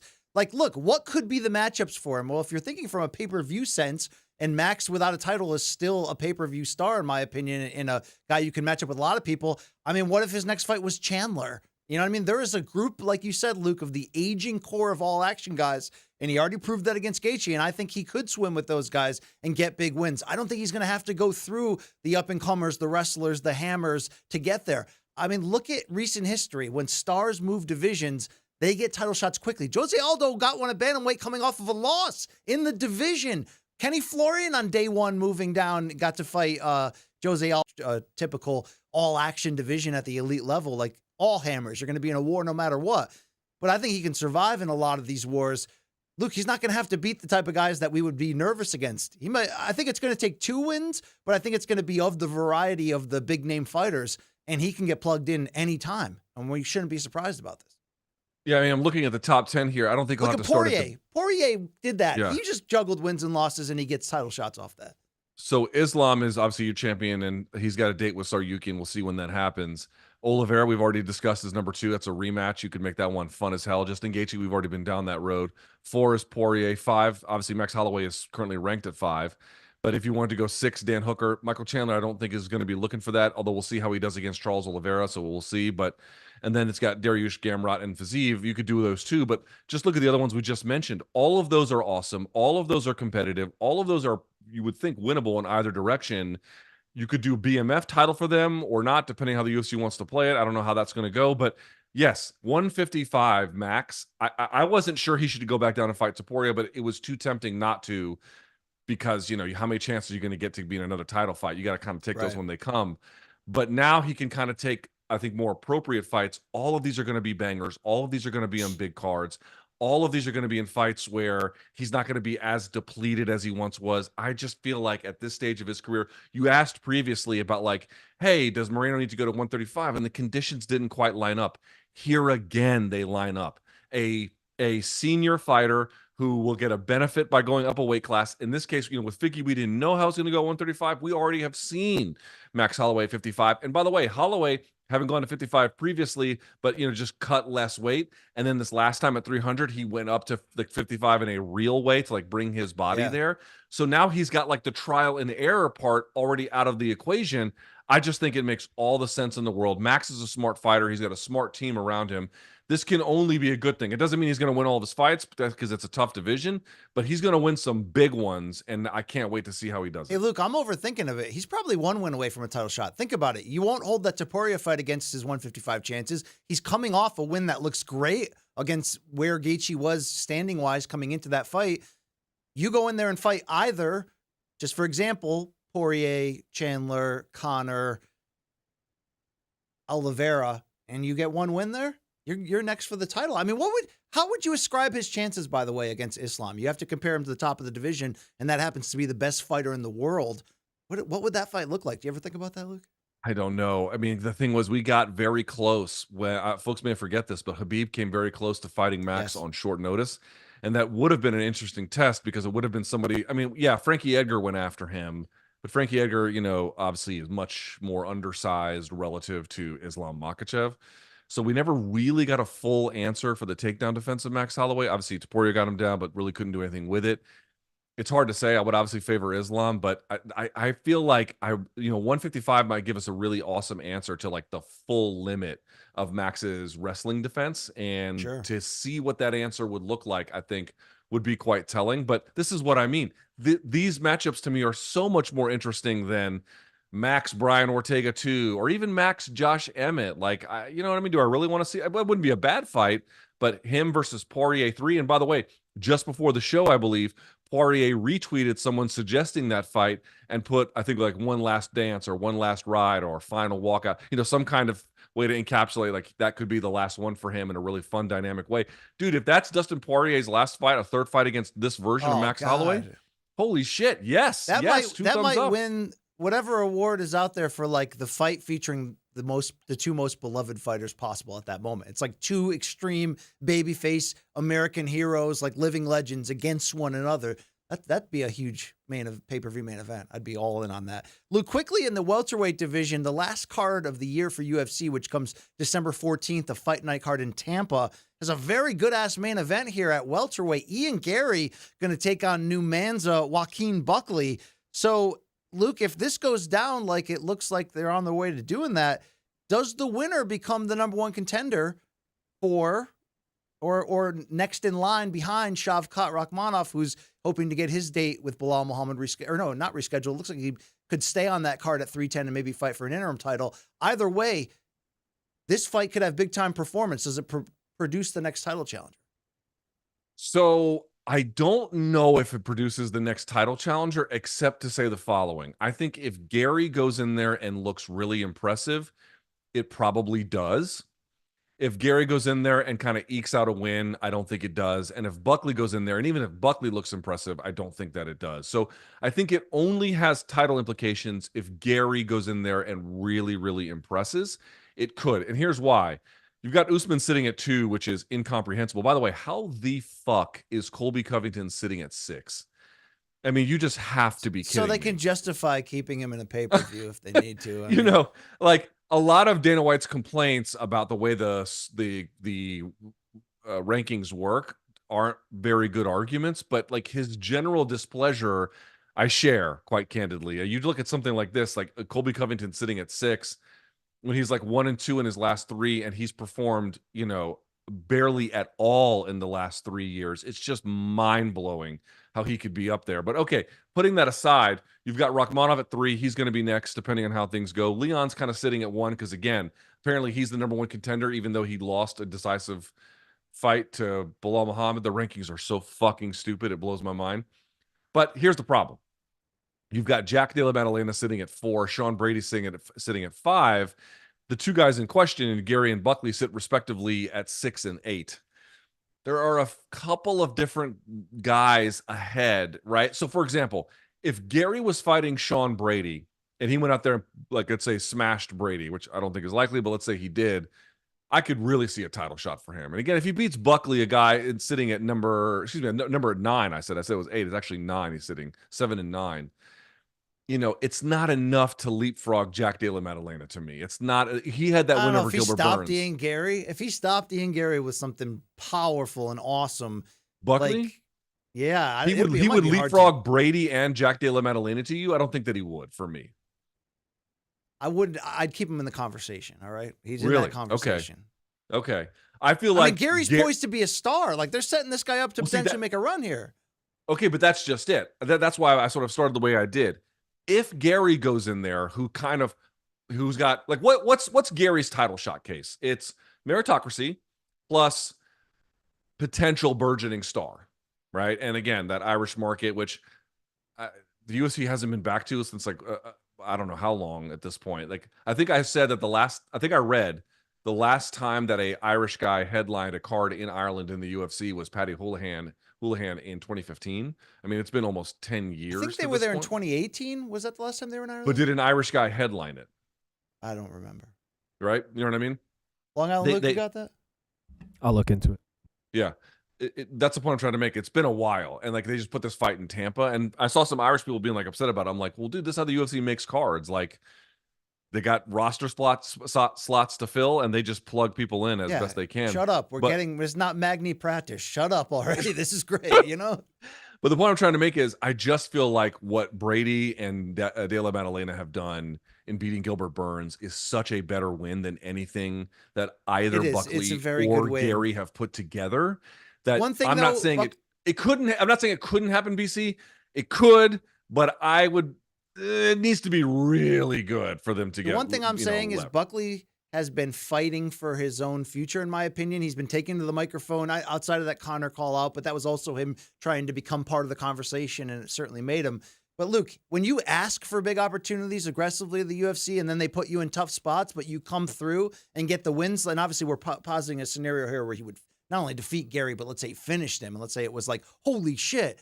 Like, it's hard to deny that when guys come through and over-deliver in those moments. You know what I'm saying? Like, that's the perfect guy that I would make the case for, because I don't think, although those other cases are strong, I don't think they're dominant. And I think that's the difference. It's always one of these cases where, like, you know, BC, I don't know if we've ever talked about this. I was in the Boy Scouts. I actually reached the rank of Eagle Scout. Not surprised by this. Not surprised by this. But and that's not easy to do, by the way. That's like a lifelong commitment. It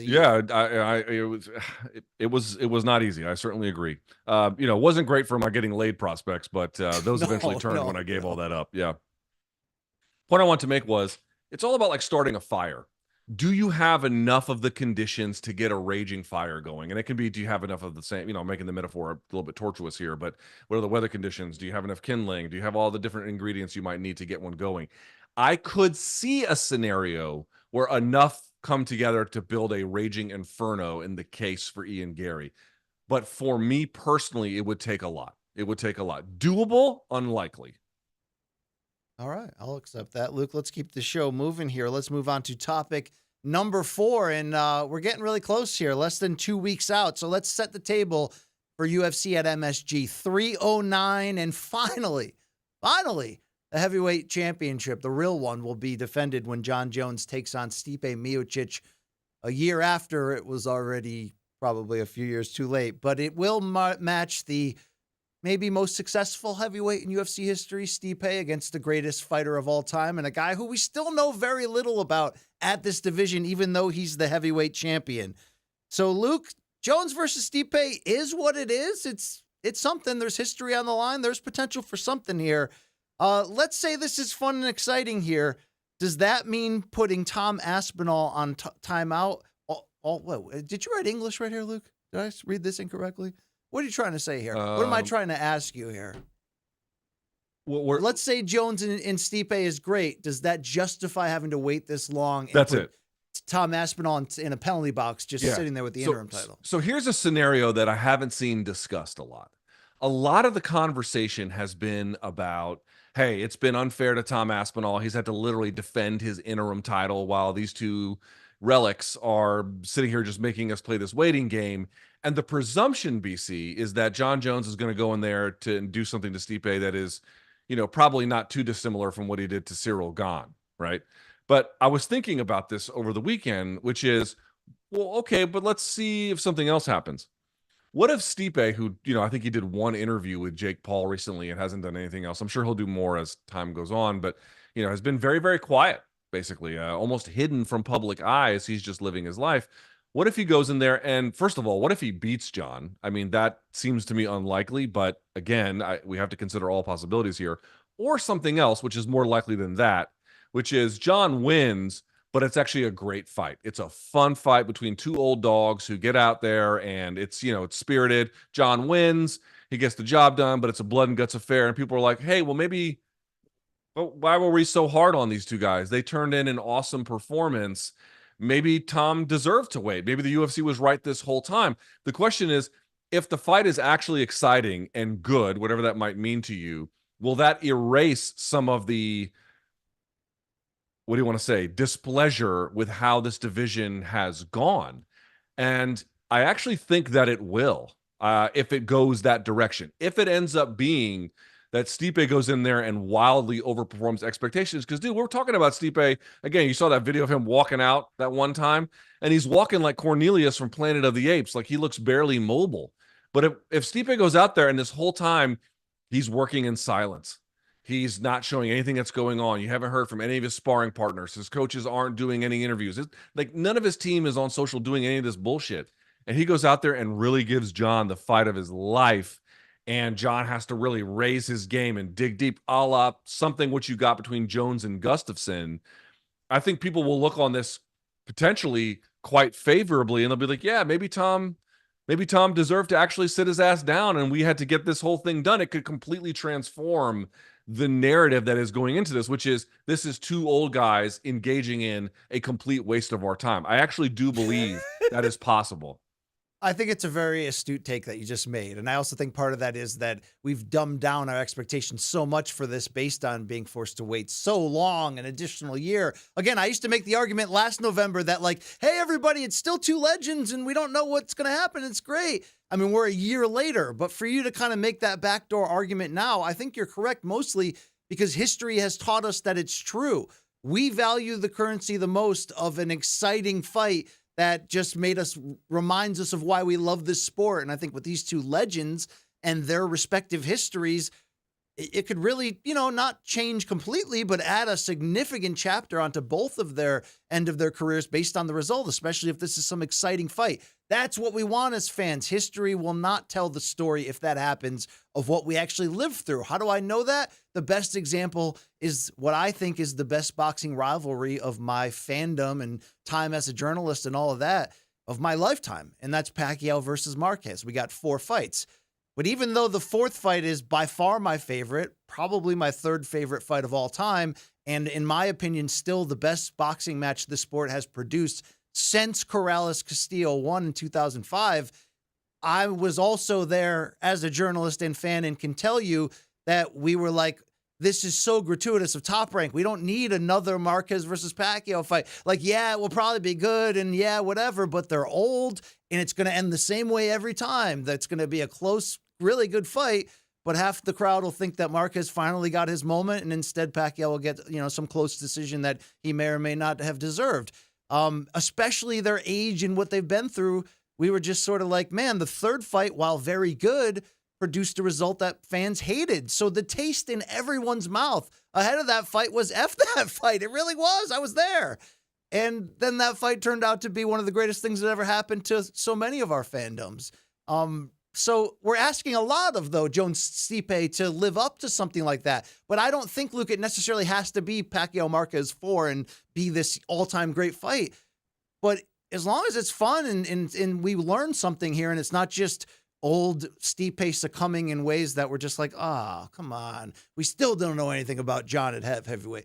As long as we learn things, it'll soften the blow historically. It really will. And then obviously we're going to wait with pins and needles to find out what the winner says afterwards into the microphone and will they retire or threaten it and what that all means.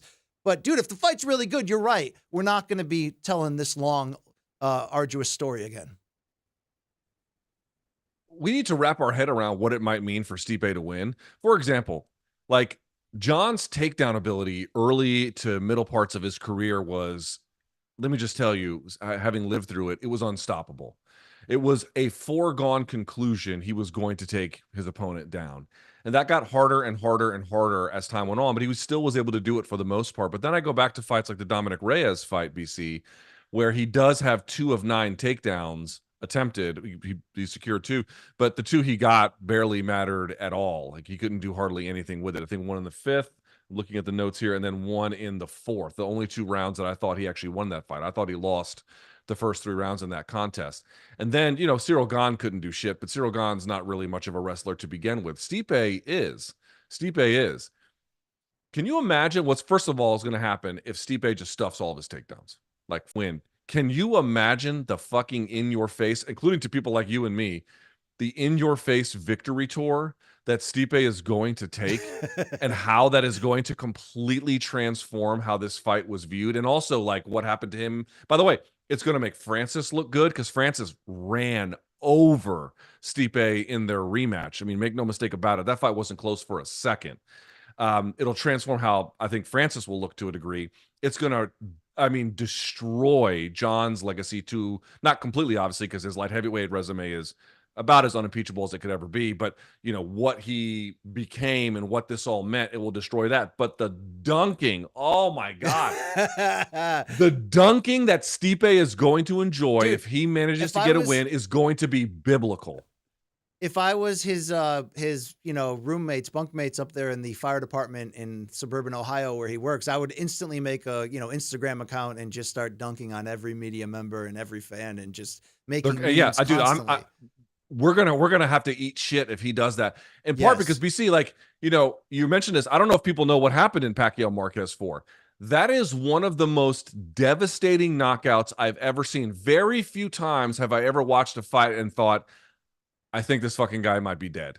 That's one of those fights. It's the closest I can think of, BC, and the circumstances are obviously like totally different. I'm just talking about punch to what the other person did. It's like what seconds, by the way. Yeah, it's like what Josh Emmett did to Bryce Mitchell. Nuclear shot, they're not moving, and you're like, oh, this could turn ugly really, really quickly and badly. That's what he did to him. Can you imagine if Stipe has a moment? Like, dude, it's hard to even fathom because this is my point. We've only ever discussed this other one. And I want to be clear, I don't think that this is the likeliest outcome. But every time you think you know what the likeliest outcome is going to be in fight sports, they have a funny way of showing you don't know shit about the world anyway. For sure. Something to think about as we get a little bit closer to 309 about what could happen in a world where some of these things take place.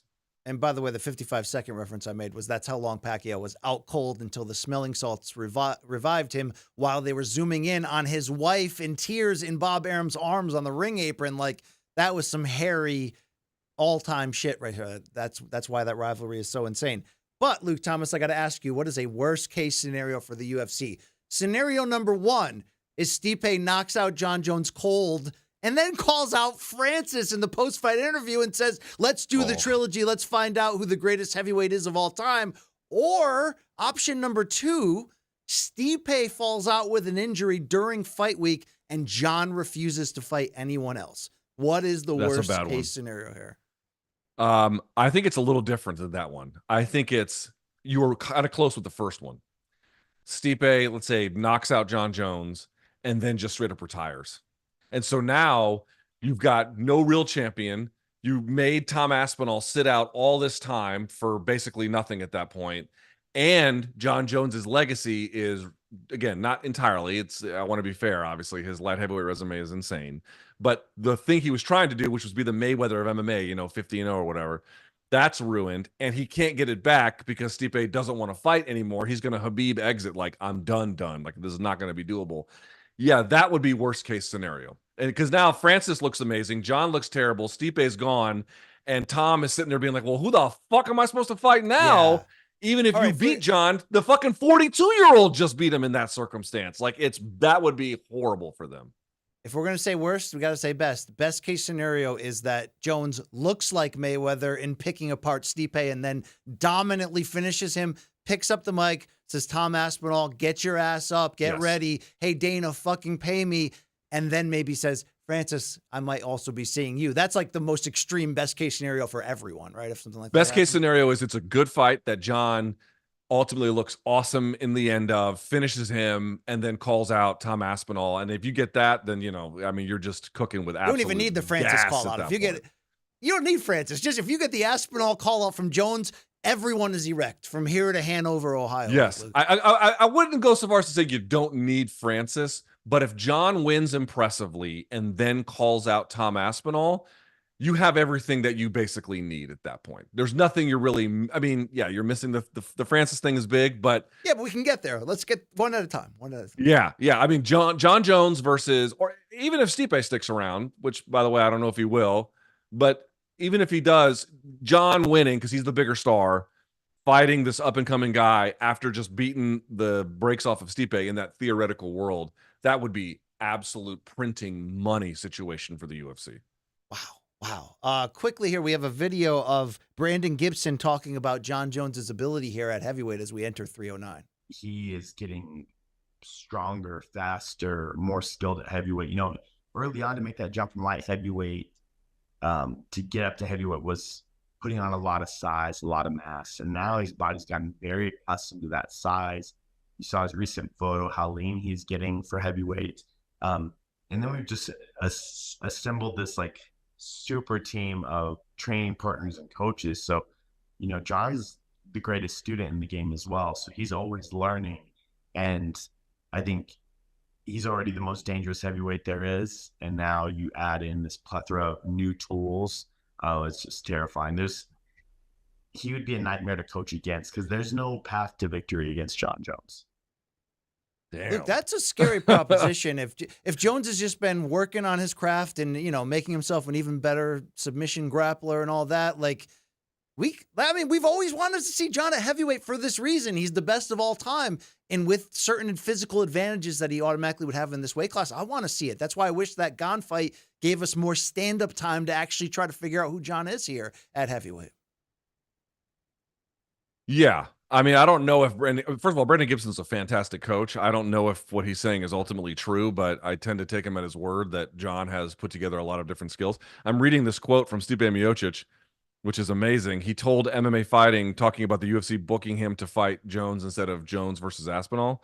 And he says, quote, I believe people want to see that, him versus Jon Jones. I think, Stipe, I think a lot more people want to see that fight than Jones fight Aspinall. And I'm like, Stipe, I got to tell you, I don't think that they do. But whatever. Well, Stipe, oddly enough, sat down with Jake Paul, who asked him the key question about, will you walk away, win or lose here? What's going to happen? Is this your last fight regardless of the outcome? I don't know, man. I say it every time. After every fight, I think about retiring. So, we'll see. Right now, I'm just going to worry about the fight. I'm not going to worry about it after it until it happens. Look, I'm not sure I got all that. Do we have a translator in house? I don't know that we do. Poor Stipe. I mean, you gotta love Stipe. Stipe rules. He's a nice guy, Luke. You know. He has. I'll say this about Stipe. Like, I don't have the same, and I think I speak for a lot of fans, at least currently. A different generation, this is not so true, but I think the current fans, I don't have the same attachment to him because he has just not been present, right? And even when he is, he doesn't do media and he doesn't like doing media. But I have to say, if you were a fighter, I love how he did his career, which is that he achieved basically at the highest level almost as much as you possibly could, and never had to be anything that he wasn't, and that didn't translate to the kind of stardom that would potentially be available for somebody who was as successful as he was. But at the same time, he got to keep his sanity, he got to keep his family, he got to keep everything intact, made a bunch of money, had a phenomenal career. Whether he wins or loses against Jon, it doesn't even really matter. Although obviously if he wins, it would be huge. But you know my point. Like, his career he's had a great run. I actually really admire the way he's done his career. It just makes it hard to have the same kind of attachment to him. I'm with you. All right, topic number 5 here. We have a similar sort of look ahead because the night before UFC 309 in New York will be Friday, November 15th, when we get Jake Paul versus Mike Tyson on Netflix finally. So, Luke, I gotta take your temperature here. What chances, less than 2 weeks out, are you actually giving Mike Tyson to defeat Jake Paul? What would that mean? How would we celebrate it? How would we frame it if that actually took place inside Jerry World? Do we have the assets? Because I kind of want to use that to react a little bit if we can. This is I think this may have been from like the Andre Ward interview that he did, but either way, Mike admitted that his second personality, Iron Mike, has returned. Quote, "I'm always careful when that guy comes out. Every time I drink or get ready to fight, Iron Mike returns. I break out in handcuffs. Unfortunately, I have to fight and be that guy. I wish I could stop that guy. That guy haunts me. I wish I could stop that guy. I wish that guy died, but he's here again." And you look at some of these pictures, he looks like he's, for 58 anyway, BC. I'm not going to say chiseled out of stone, but fucking big, strong, right? Does he not look that way to you? This is the thing that you and I have labored under a little bit. We have had to pay close attention to many of his fights because he did a few of them with Showtime, and obviously just because he's fighting other MMA guys, so it's kind of in our orbit. Don't you feel like he's done this to us a couple of times? And this is the way that like all promotion works, but it's like especially acute with him, which is that like at the end of the day, after all of his fights, I'm always like, this guy sandbags.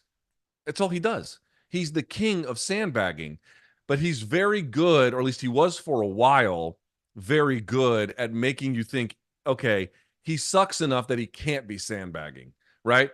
Anderson Silva might be old, but he's Anderson Silva, and who the fuck are you? And then he goes and knocks him down and beats him. Nate Diaz. Oh, but it's Nate Diaz, fresh off of a UFC win, and then he goes and beats him. Or Tyron Woodley, fresh out of the UFC. Okay, Woodley looked a little bit old and kind of washed, but it was from wrestling. Now it's just straight up striking. It's better. And you didn't think much of the Askren win. You didn't think much of the Nate Robinson win or the pre-diabetic gas station attendant he fought to begin with. Anderson Gibb, yes. Let's put it on Who gets very, very mad when you call him a pre-diabetic gas station attendant. But nevertheless, the point I'm trying to make is he's just the king of sandbagging, but he does a pretty good job for, I think, a lot of people to make you think that he's not. And this fight, I've noticed, BC, all of the hardcore fight fans are always like, oh my God, this is a waste of time. What the fuck are we doing? And then I don't know about you, every single casual fan I have spoken to is like, hey, isn't Tyson old? I'm like, yeah. And they go, yeah, but he's still going to fuck Jake up, right? Like, it's Mike Tyson. And I'm like, dude, this guy, Jake Paul, he's the king of sandbagging, but he's the king of doing it in a world where people never see it coming. And I have to believe Jake's going to run over him, right? Like, that's what's going to happen because that's what always happens. The thing is, Luke, that sandbagger, Mike Tyson, can still kick your ass. And the question is, how long is he going to be viable in this fight? If it's a real fight and it plays out like one, because I got questions about like Luke, if I was doing the same thing that we just did with UFC, with the kind of thing that people don't love, the Jones Stipe one, but it could go really well. To some degree, this fight is that too. It's just in the circus tent. As much as we want to hate it or be leery of it, it's going to happen. So we got to tune in and take part of the spectacle. But what's worse, Luke, that we watch one of our heroes get beat up, like legitimately beat up by a younger man, or that this doesn't actually play out like a fight and is more of like a spirited sparring match. Let's cash this big check together and then we'll hug on the way out. That's almost just as bad. But if it's straight up the real deal, and, you know, I hope it is, then it comes down to legitimately, and this is the conversations you have with everybody. You have to almost take the casual angle because this is a casual fight. It's not a real fight. It's weird, but the casual angle is true. How long can Mike be super dangerous? Like, I think he's a knockout threat in the first 2 rounds. And these, by the way, are 2-minute rounds, not 3. And by the way, 14-ounce gloves that Brent Brookhouse of CBS Sports keeps reminding us when we debate this in our CBS Sports meetings, that how long can this last, Luke? How long can you give Mike? Because the Mike from 4.5 years ago when he came back and fought Roy Jones shocked us at how much he still had left. And you saw signs of the old Mike. Like, it was almost scary and weird and amazing. But I don't think can he be that guy again? How long, Luke, in your mind, can Mike be like in this fight and dangerous? Because I think they are going to have a quick hook if this guy starts taking some punishment. And maybe they should at 58 for anyone. I think a minute or 2. Like, that's it? First round, yeah. Like a couple of exchanges. I mean, dude, here's the problem with Jake. Like, Jake is not a good boxer. You know what I mean? Like, even against Mike Perry, this is something that, remember when Showtime asked me to do like tape study on him, and we did? Yes. And I went through it, and one of the things that like Jake is like, this wasn't always true, but one of the things that like I really saw on tape, aside from like not great footwork, although he's cleaned a lot of that up too, but this is one of his biggest problems. He will look down and throw. He doesn't actually look at the target when he throws that overhand right. And he's got a big punch. Like, if there's one thing you can say about him, he can punch. Like, he's actually got a pretty good punch, but he doesn't look. He looks straight down. And I'm always like, dude, who is going to be the first guy to see this on tape and uppercut him?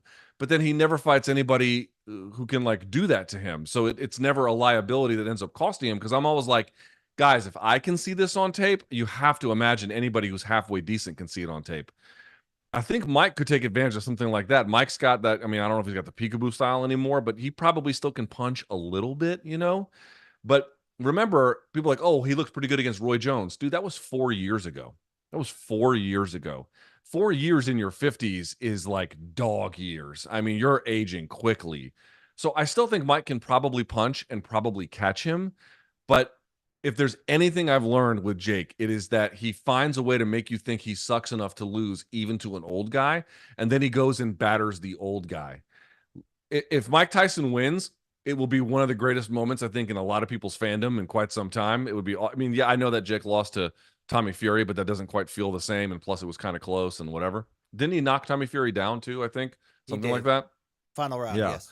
Whereas if he knocks... And as soon as he got hit with one punch, his legs were gone. And then he's on skates and he got knocked down 3 more times. And, the referee had to pull the mercy cord. No one wants to see a 58-year-old Holyfield take unnecessary punishment against a maybe enhanced Belfort, who's still only 44 at that point. This has potential to go there too quickly, Luke. But Mike didn't box as long as Holyfield. Maybe he's in better physical, explosive, sturdiness shape. I don't know. A lot of factors go in to like what version of Mike can we get, but I think the key question is how long. We're going to find out November 15th. All right, those are your 5 topics for the day. Let's get into your questions that you send in on social media. Every Sunday night at Morning Kombat on Instagram and X, we put out the call. You send your questions and then we harass you if they're lame. This one's called DMs from Donks. Speaking of Peter North. Yeah, jeez, wow. This one's from the Harrison Bright. If Brandon Moreno wins back the title again at Flyweight, where does that put him all time at 125? I don't know. That'd be something. 3-time champion, that'd be something. Yeah, I mean, no one's touching Demetrius anytime soon. No. At best, number 2, something like that, maybe 3. How do you put Cejudo? Where do you put, is Cejudo ahead of Figueiredo or below him? I mean, it was a brief time in that division, Luke. If we're just talking about what they did at Flyweight, now granted he beat Demetrius somewhat controversially, but he did beat him. Well, he was in that division longer, but you get what I'm saying in terms of the higher level. Yeah. And then he had the win over TJ, which was kind of big. And then the win against Dom was at 135, right? So it would be just those 2 that you'd be looking at as like the biggest wins. I would put Brandon above that because of the 3-time aspect of it. Plus, getting it back against the same guy is kind of one thing, but getting it back against a different one who, depending if it's Pantoja, yeah, it would depend, but maybe number 2. But it's almost kind of irrelevant because it's like the distance between 2 and 1 here is a yawning gap. Yes. One of the 5 greatest fighters of all time, Demetrius Johnson. Thank you very much. Let's go to Eric Bolden, number 2. How many current top 5 UFC middleweights would you favor over Johnny Eblen at the moment? Let's see what the rankings look like before I can answer that. So at middleweight, right? That's what we're talking about here. Yes. So 5, you have Nassourdine Imavov. Yeah, you have Imavov, Whitaker, Chimaev, Izzy, Strickland, and then Duplessis at 6. But the champion's unranked. Maybe 1 or 2. I mean, I think the one you'd lean to would be Imavov, but would that even be true? I mean, Eblen's striking isn't through the roof, Luke. I'd need to really see what he looks like. Izzy, I think the wrestling component could still give him problems, especially at this stage. He's older, Yes. So that one is a maybe. Chimaev, I don't think so. Strickland, they're trained together. That's a whole, that's a little harder to say too because they're training partners. Whitaker, I don't think so. Imavov, you're right. I could see him. A couple maybe, something like that. Yeah, right? but Johnny's got to get out of PFL Tour unless they're going to pool all the resources and have a PFL middleweight division with a championship. Get the heck away. That's what I say. Let's go to flannels and jits. That wasn't racist, right? Or sexual? Maybe. I don't think so. know. What do you think of fighters doing grappling events? You had Polaris that had Michael Venom Page versus Carlos Condit this weekend. What are some grappling matches you would love to see? This man says he would love to see GSP versus Damian Maia or Habib, and he would also like to see Ronda versus Misha in grappling. Luke, what did you think? I like it in the sense that they're not doing power slap, or committing crimes or something. Like it's nice in that sense, but I don't have a burning desire to see MMA fighters do grappling per se. But what about a Schaub versus Abreu rematch? Cyborg Abreu. First one wasn't that fun. Wasn't that fun. I would like to see Habib in a grappling match. I think that would be fucking awesome. Habib versus GSP? That'd be in a grappling match, that'd be sick. That's sexy. That'd be sick. That's pretty sexy. That'd be is a sick. way they can but these compete are guys who showed phenomenal grappling ability, which is why it'd be kind of cool to see them in that sense, But Habib without the ground and pound, I don't know how that will go necessarily, right? For these older fighters in this type of dream scenario that we're concocting here, do they have pride issues which stopped veteran NBA players from joining the slam dunk contest and being willing to maybe lose and then try to come back and win it the next year? It seemed like people would win it once and then never want to do it again. And it became a showcase for rookies. Do you think it's there's some hesitation in staining your resume or your standing at all by putting it on not the really line? Also, it seems to me like guys who maybe didn't quite get what they wanted out of competition and were looking for a little extra paydays, rather than the very best we have to offer, trying something different, I would love to see Habib doing a grappling match, but also it would depend on the rule set too, right? You have to get the right rule set. So, I'd like High Roller's rule set, Luke, to be fair. You know what I mean? Just get high as fuck and roll, yeah. Just handing out gimmicks left and right. And it's it wasn't Cynthia Calvillo there and Emily Whitmire. All the stars came out that day. Yeah. Yep. And then we talked about this. We saw Patchy Mix. We talked to him. Yes. I was like, tap that motherfucking ass, Patchy. And he looked at me like security, please would you? He was like, okay, I will, I guess. Luke, we got a question from McInerney. He says, if Stipe KOs Jones, where does that rank among all-time upsets? That's interesting. Ooh, that's a good question. Would they do an immediate rematch? We didn't explore that enough. If one guy wins by KO, but it's kind of abruptly in a close fight, do we do a rematch anyway? Is there a way this happens a second time, Luke? All right, BC, I don't know where it would go all-time on upsets because the way that is typically measured is by betting odds. Whether or not that's the best way to do it, it's just the way that we do it. Our friends at DraftKings have Jon Jones as a minus 650. They've got Stipe at a plus 470. That's a lot, by the way. That's for a main event. That is significant. That's a lot. Yes. That's a whole lot. If I'm looking at Jon Jones, because he's only ever in main events, right? Jon versus Gon was the closing range. Jon minus 143, Gon plus 155, and that ended up being a fucking blowout. Thiago Santos was similar to this, minus 525 for him. Santos at plus 485. Anthony Smith minus 714. Anthony Smith plus 550. So it's around that. And then the Ovin St. Preux one, which also was not that good in the end. So I just wonder how many people in history will talk about how long Stipe has actually been off, or will it just be, no, it's Stipe. He's one of the greatest fighters of all time, and he scored a big win against one of the other. And then, dude, and coming off of a vicious KO loss, no less. So you know would that best the feeling that we have in our hearts from Randy upsetting Tim Sylvia to win the heavyweight title? Would that take that moment away? Would that be the go-to when Stipe knocked out Jon? I lived through that night. I don't know how many people who are watching the sport now were watching it back then. That was absolutely enormous. That was so fucking big. It would be something like that. Also, dude, to be the only guy to ever KO Jon Jones and be the only guy to say you KO'd Jon Jones and Daniel Cormier. Holy shit. I'm telling you, if Stipe goes in there and does something unexpected, it is going to be transformative. I got to be honest, it's not bigger than Nunes Pena 1, which was one of the most shocking I've ever endured in terms of like, I can't believe this is happening. But now I think we understand maybe why. And it's not bigger than Rome with a Holm Rousey, Luke. That was just like that was time. Yes. Absolutely. It would not top those, but it would be big. It would be very, very big. It'd be huge. Okay. Our final question here from Emery Nick 6. Who gives the worst interviews in MMA? Any memorable bad ones? Recent Stipe interviews are unwatchable in this person's opinion. Luke, I've always said Cowboy Cerrone was consistently in my, in his time, the worst that I had in MMA. Just you always knew it was going to be like dental surgery, and you almost never got anything out of it. Yeah, again, I've said this story before. Like WEC brought him to town, and they had me in studio when I was at Sirius XM, and we did the interview, and it was fine. And then when it was over, and we turned the microphones off, the first thing he asked me was, "Where's the nearest titty bar?"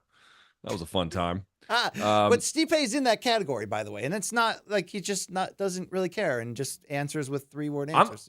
I'm the wrong guy to ask this question to because I find most interviews no fun. Whitaker for me? Jon Jones is tough to interview. I'm going to be honest. I've done it no, but seriously, I've done it one-on-one. Like there were times where he banned Brett Okamoto from interviewing him for a while when I was the MMA editor for Brett at ESPN, so I would have to do it in person when Jon would come, and you had to massage his ego and really work around landmines to get anything out of it. Interesting. And now he blocked me on IG, so Which I cannot. How did he block you and not me? I don't understand that, but whatever. BDE, Luke, dripping in BDE. Yeah, I guess that's it. Right? He couldn't. He saw all that man. He was like, I can't be around that. I don't want to look at that. It's gonna make me feel bad. You mogged on him. Yeah. Rousey also a bad interview. Holly Holm, to be fair, is not a great interview. I thought she was always one of the perennial big names that you're just like, Yeah. I'm trying to think of because if you interview rank and file guys, it's also not that great. So the question is more like big names that were not that great. You've got a bunch of good ones there. I tell you what, Frankie who's Edgar, not great? Frankie Edgar, not that great. No, great guy, just not a great interview. Not that great.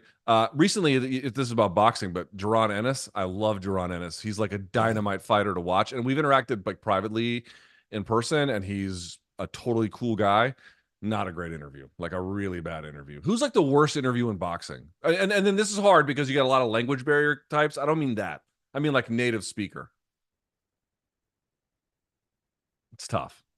It is tough. There's a lot of great interviews in boxing, to be fair. But there would be guys like Leo Santa Cruz, great guy, never a great interview. You can't really get much out in the directions that you try at times. He would give you honest answers, but it's just sort of there'd be some vanilla guys, I guess you'd call them or whatever. But boxing has so many of the opposite, so many colorful, out of control interviews that I always just sort of forget who is not as good and difficult. All right, Luke, for time purposes, we've got to rush out the door here with the final segment.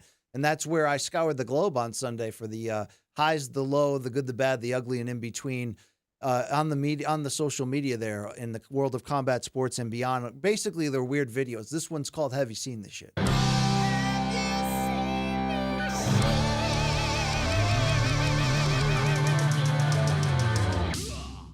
Luke, big week for Oscar De La Hoya, your boy, and it started on Clapback Thursday where he went somewhere and he went there aggressively. Now, nobody is safe from Clapback Thursdays, including my best friend Holly. I'm blessed, Holly favorite. Something tragic happened in my life this week that I have to address. I suffered 2 huge losses. The love of my life decided to downsize her enormous cans. No! It's been a long day without you, my friend. And I'll tell you all about it when I see you again. Holly, you know how much joy those fun bags brought to me? All the good times the 4 of us had together? Is this a phase you're going through? I thought you were a vixen. Come on, man. Are you joining the convent? You said you did it because they didn't fit in your clothing? Bruh. Isn't that the entire point of having huge titties? Bruh. I'll never be able to motorboat those puppies again. Bruh. Luke, it would go on to continue. By the way, I just don't know for decency purposes how much more we should show, but I want to get your thoughts. No one is ever going to accuse Oscar of having too much class. I can just point that out. Well, Luke, Oscar dressed up as the Joker for Halloween. They had a big press conference. Here's first Oscar getting interviewed beforehand. One of the things that I know a lot of people love is the banter between you and Eddie Hearn. That is... My buddy, my buddy, my buddy. Wherever my buddy goes, I go, my buddy. Eddie! Eddie, am I sad or happy? You guys have a lot of things to say to one another. It's not... Okay, and then they did this I big mean, is skit. this a sport? This is you can't look at that and think like, okay, this is a sport. Like, it's not a sport. You know what I mean? And then they had a press conference for Floyd Schofield, Kid Austin's fight, which main evented a DAZN triple header, and this happened. If you're not already with Golden Boy Promotions, you have time to repent. You do. The end is near. Get ready. Are you going to hell? Security, get her out of here. Jesus. Ma'am, none, please. Save your soul. But listen to her. If you're not with Golden Boy... Wow, Luke, that was aggressive. I mean, it's made for this segment. It is. What do I you- wish you I know had what more I'm saying? hands. I'd give those I'd give those presentations 4 thumbs down. Luke, you always told me that weddings in different countries are crazy, right? You've told me that, right? Yeah, I went to a batshit one in Colombia over the summer. Well, this one's pretty crazy, too. Watch what happens here after the groom drags the bride up. Dad not happy. The fuck is this? I don't know. Here comes Dad. Oh! Not off to an auspicious beginning in this this here setting. Wow. Went to a hockey game and a wedding broke out. That's wild. All right. You know where there's a lot of fighting lately? Football. Let's go to the SEC, Florida, Georgia, and watch these 2 cops just MMA beat down, ground and pound on Dude, these. what the fuck? This is aggressive. That's assault, brother. Right? Wow, that is something. Why is he here. beating him up like a pro wrestler? You seen that? Just like Yep. Just hammer fists from that cop. And also, Luke, inside the games, it's getting physical. Watch this Superman punch by the U. Yo! Damn, to the Did head, he to knock the him side out? of the helmet. It looked like it. I don't watch enough football to tell you the truth on that, though. Dude, that is insane. Dude, they play by a different set of rules down there at the U. I know that. Well, Luke, you've long told parents, if you're a real parent, do not bring your kids to NFL games. Here's why: Falcons versus Saints. I bet your ass won't, bitch! I bet your ass won't, bitch! Oh, look at that wife beater. Get him, bitch! Woo! Get him, bitch! Woo! Get him, bitch! Get him, bitch! Woo! Let's go! Woo! Yeah, that's aggressive right there. Again, I'm going to keep asking this. Why would you ever go to an NFL game? Why Don't would you ever ever do go? it. Why would you ever jump off of a diving board, too, Luke? Oh, Jesus! Oh, my God. Oh, don't replay that. Wow, that is wow, Luke. He's just hanging around, right? Just wow. Luke, you know, wow. Dude, that is one of the most like awful things I've seen in quite some time. Was that like Big Nog refusing to tap? That's a little worse. He just Okay. to your point, he was hanging out. He was hanging out. Regional MMA and boxing, Luke, you know they give you the best KOs of the week. Let's go to BKFC. This is regional enough. Here's Ben Bonner delivering the boom. And his victory is a celebration with the boss. No, not Dave Feldman. Get that man a forged Irish stout, because for the 365th consecutive day, there's Conor McGregor. Yeah, there's that Cal Ripken streak alive and well, buddy. All right. Luke, dude, this is what I mean. This is what, I know we got to go, but this is what I mean. It's like, dude, the guy is killing it. He's enjoying his life. Why would he ever come back to fist fight another guy? It makes no sense. No sense at all. You sent me this video from Infusion 142. Here's a 6-second KO for Kiara Vanderkluster. Watch this. Hold that. That is so pretty. Look at this. Bop, bop. Oh, my God. 6 seconds. 6 seconds. My daughter's making fun of me outside my door. Let's go to RCC 34. Here's a Kaposa special. Dmitry Nikolnikov with the double axe handle finish. Wow. What the hell was the referee waiting on? The guy was just standing there looking like he's sunbathing. Yeah, I don't understand the sequences right there. Also, Luke, you want front row at SeaWorld, you're going to find out. Same thing in sumo wrestling. Oh, no. Oh, no. Oh, boy.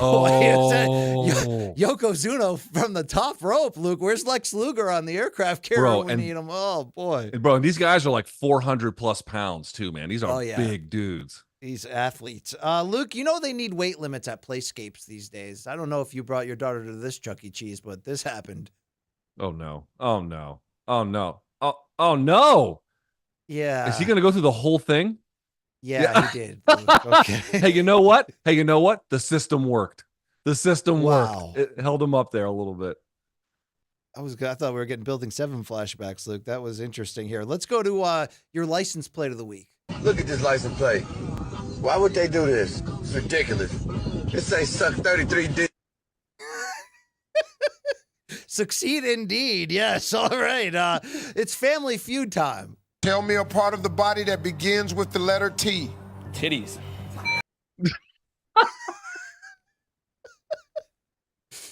Oh, Luke, this past weekend in Boxeo, how about Gabriella Fundora? The 22-year-old's name was also Gabriella. I believe that you can see the name right there. Begins with an A. I can't read. Look, I have old eyes, but, She continued. There it is. There's the finish. Golly, son. Sat her down.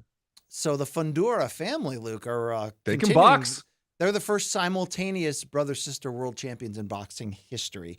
Over in Top Rank in Verona, New York, I love me some Abraham Supernova. Mostly, Luke, along with his beard, he has a mascot of himself that dances behind him. It's the coolest idea ever, and I need it. Yeah, I disagree. It is distracting and weird and reminds me of like a Phil Collins Fever Dream music video. I thought it would remind you of Jake Paul's robot, right? Dude, the problem. Let me explain something to the audience. Once you've seen the guy who does the Jake Paul robot and how sad he looks, you can never unsee that. Yeah, the guy's a true carny. Luke Nova would that go guy. on to... True, I guarantee you that guy lives in a van down by a river. I don't know which river, Probably. but he's living there. Probably. Luke, he would go on to have a war with Umberto Galindo. It would end in a draw, but look at some of these exchanges right here. Damn. That looks like regional MMA. Yeah, that was rude, Luke. Let's go over to Golden Boy unbeaten prospect Floyd Schofield, who would go on to get the win here in a step-up fight, but he missed his own stool immediately after getting rocked by a right hand. Boy, he was getting murdered on Twitter for that on Saturday night. Murdered. He does a lot of talking, this guy. This kid does a lot of talking, so... Yeah. You notice a lot of young fighters right now are calling out big names, calling out Shakur, calling out Tank. That's what we want, dude. This is wild right now. I love it. All right. I don't know what this one is. We're going to space today. Cool, you know what I mean? Oh, I wish we had the apps when we were dating, Luke. We didn't have the apps. You know what I mean? I hear that the apps are... Hey, Long Island Luke, did you ever use the apps? I know we're short on time. Yeah, but not really. Like, I had it, but I barely used it. I got the last chopper out of Saigon. I didn't have to worry about that, Good for you. Luke, it's time to rate that tat, whether you like it or not, but you need to give me a 1 to 10 rating, 10 being the best. Here's our first one. How about GoldenEye love right here? 7.5. Okay. You like the premise, right? Maybe? Oh. Pierce Brosnan doesn't look like Pierce Brosnan, but other than that, Yeah, and also the silencer's crooked, but okay. Okay, let's go on to, do you like frogs, Luke? Do you like two frogs? Okay, fuck this person. Just send him to the gulag now. This fucking moron piece of shit. All right. You ever seen a tattoo of a stripper before, Luke? Let's rate this 1 to 10. And they got a poll. Okay, I'll give this one an 8 for creativity and a 0 for job prospects, but I'm just thinking. How about this fighter tat honoring Nate Diaz, the 209 fame? Let's see. This seems like quality, Luke. Let me see. I got to see the finished product here. They're doing a lot of negative spacing. There's the stencil. Enough with the negative spacing here. Show us, don't tell me about the birthing pains. Let's see the final product. Yeah, this is, boy, that is an excellent fucking tattoo. That is, wow. That's a 10. I don't say that very often. That's a 10. Highest score of the day from Luke. They turned him into a little bit of Frankenstein. That will fade when it becomes a little less fresh, but that's a 10. Yeah. All right, we only have one more to try to beat that 10. Here we go. That's not real, Luke. Is it? That's a real tattoo. Real. That's a real tattoo. That's not real. It looks real to me. I mean, that's a negative 8 billion. I don't know how else to say that. I didn't think we'd have 2 Trump head clips in the same sequence, Luke, but apparently we did. There you go. Luke, oh, yeah. Remember those simpler days without phones where people lived in the moment?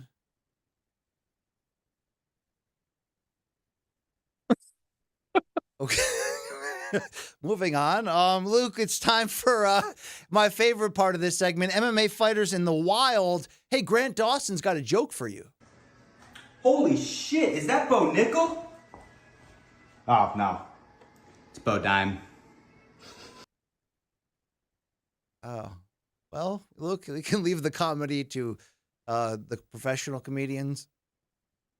Next. Okay. What else you got, Chin? Let's go over to Team Canelo, Eddie Reynoso and company. Guess who they're training, Luke? In the gym. Raul Rosas Jr. What about this collab with Chihuihuis? Hey, Chihuihuis. That's a good combination, these two. I like it. Yeah, imagine if Canelo just made this guy like his mini-me and like they always like hung out together and rolled around and Chihuihui chicks up. You know what I mean? It'd be wild, right? Luke, you know I love victory dances here. Here's Hamzat. And I think a few Kadirovs and just celebrating like men should do, Luke, after the victory. Hey, listen, let's see if he can bust a move here. I don't know the traditional Russian dance he's doing or Chechen or whatever it is. Look at that. Yeah, he's feeling it. He's feeling it. If you can do that, you'll get laid at a wedding. Believe me. All right, it's Halloween. That's me time, outside Luke. the rest of the Taco Bell shitter when I've just had my Crunch Wrap Supreme. But you know, Luke, I'm going to bring back your favorite lady, the everything is cake lady. Are you turned on or turned off by this Halloween sequence? Send this hag to the gulag now. Look, it's all cake. Okay, her whole life is cake. Yeah. Oh, get out of my life! I mean, it gets worse, Luke. If you're willing to hang with us, I don't know. I don't know what your degenerate harpy. Is. Oh, you're gonna eat spiders now, you absolute fucking cretin. I bet that spider's real. Would you be willing to interview her on MK with me? We need to have some type of like okay bet thing where you lose, Luke. You have to be part of interviews you don't want to. So we'll get like Joanna and the cake. I don't mind that. And... I don't mind that. Yeah, I don't mind that. I'd play that game. With that. Luke, you know this as a dad. You got to always check Tuki's candy first on Halloween before giving it to her. You never know, Luke. You got to make sure they're the silent killer, Luke, okay? You got to be careful, all right? There could be wieners in there. All right. Did you get that from my dad's house? Where'd you get that? I didn't get any trick-or-treaters, so you know what we were doing, Luke? Trick-or-treaters say, we rang the doorbell 3 times. I guess no one's home. Look at that Power Ranger in there. Wow. All Dude, right. One of the best things I ever did, this is a true story. Hold on, this is a true story. I got the new Google doorbell installed in my house, so it's got a camera on it. I can see who's there. But I disabled the doorbell, so I don't hear anyone ever. I can just see, you know, who I want if I happen to hear them. I don't ever answer the door anymore. Like, you can come to my house and be like, "Oh, I'm the Comcast salesman. I'm trying to sell you one. Get the fuck out of my yard." How about that?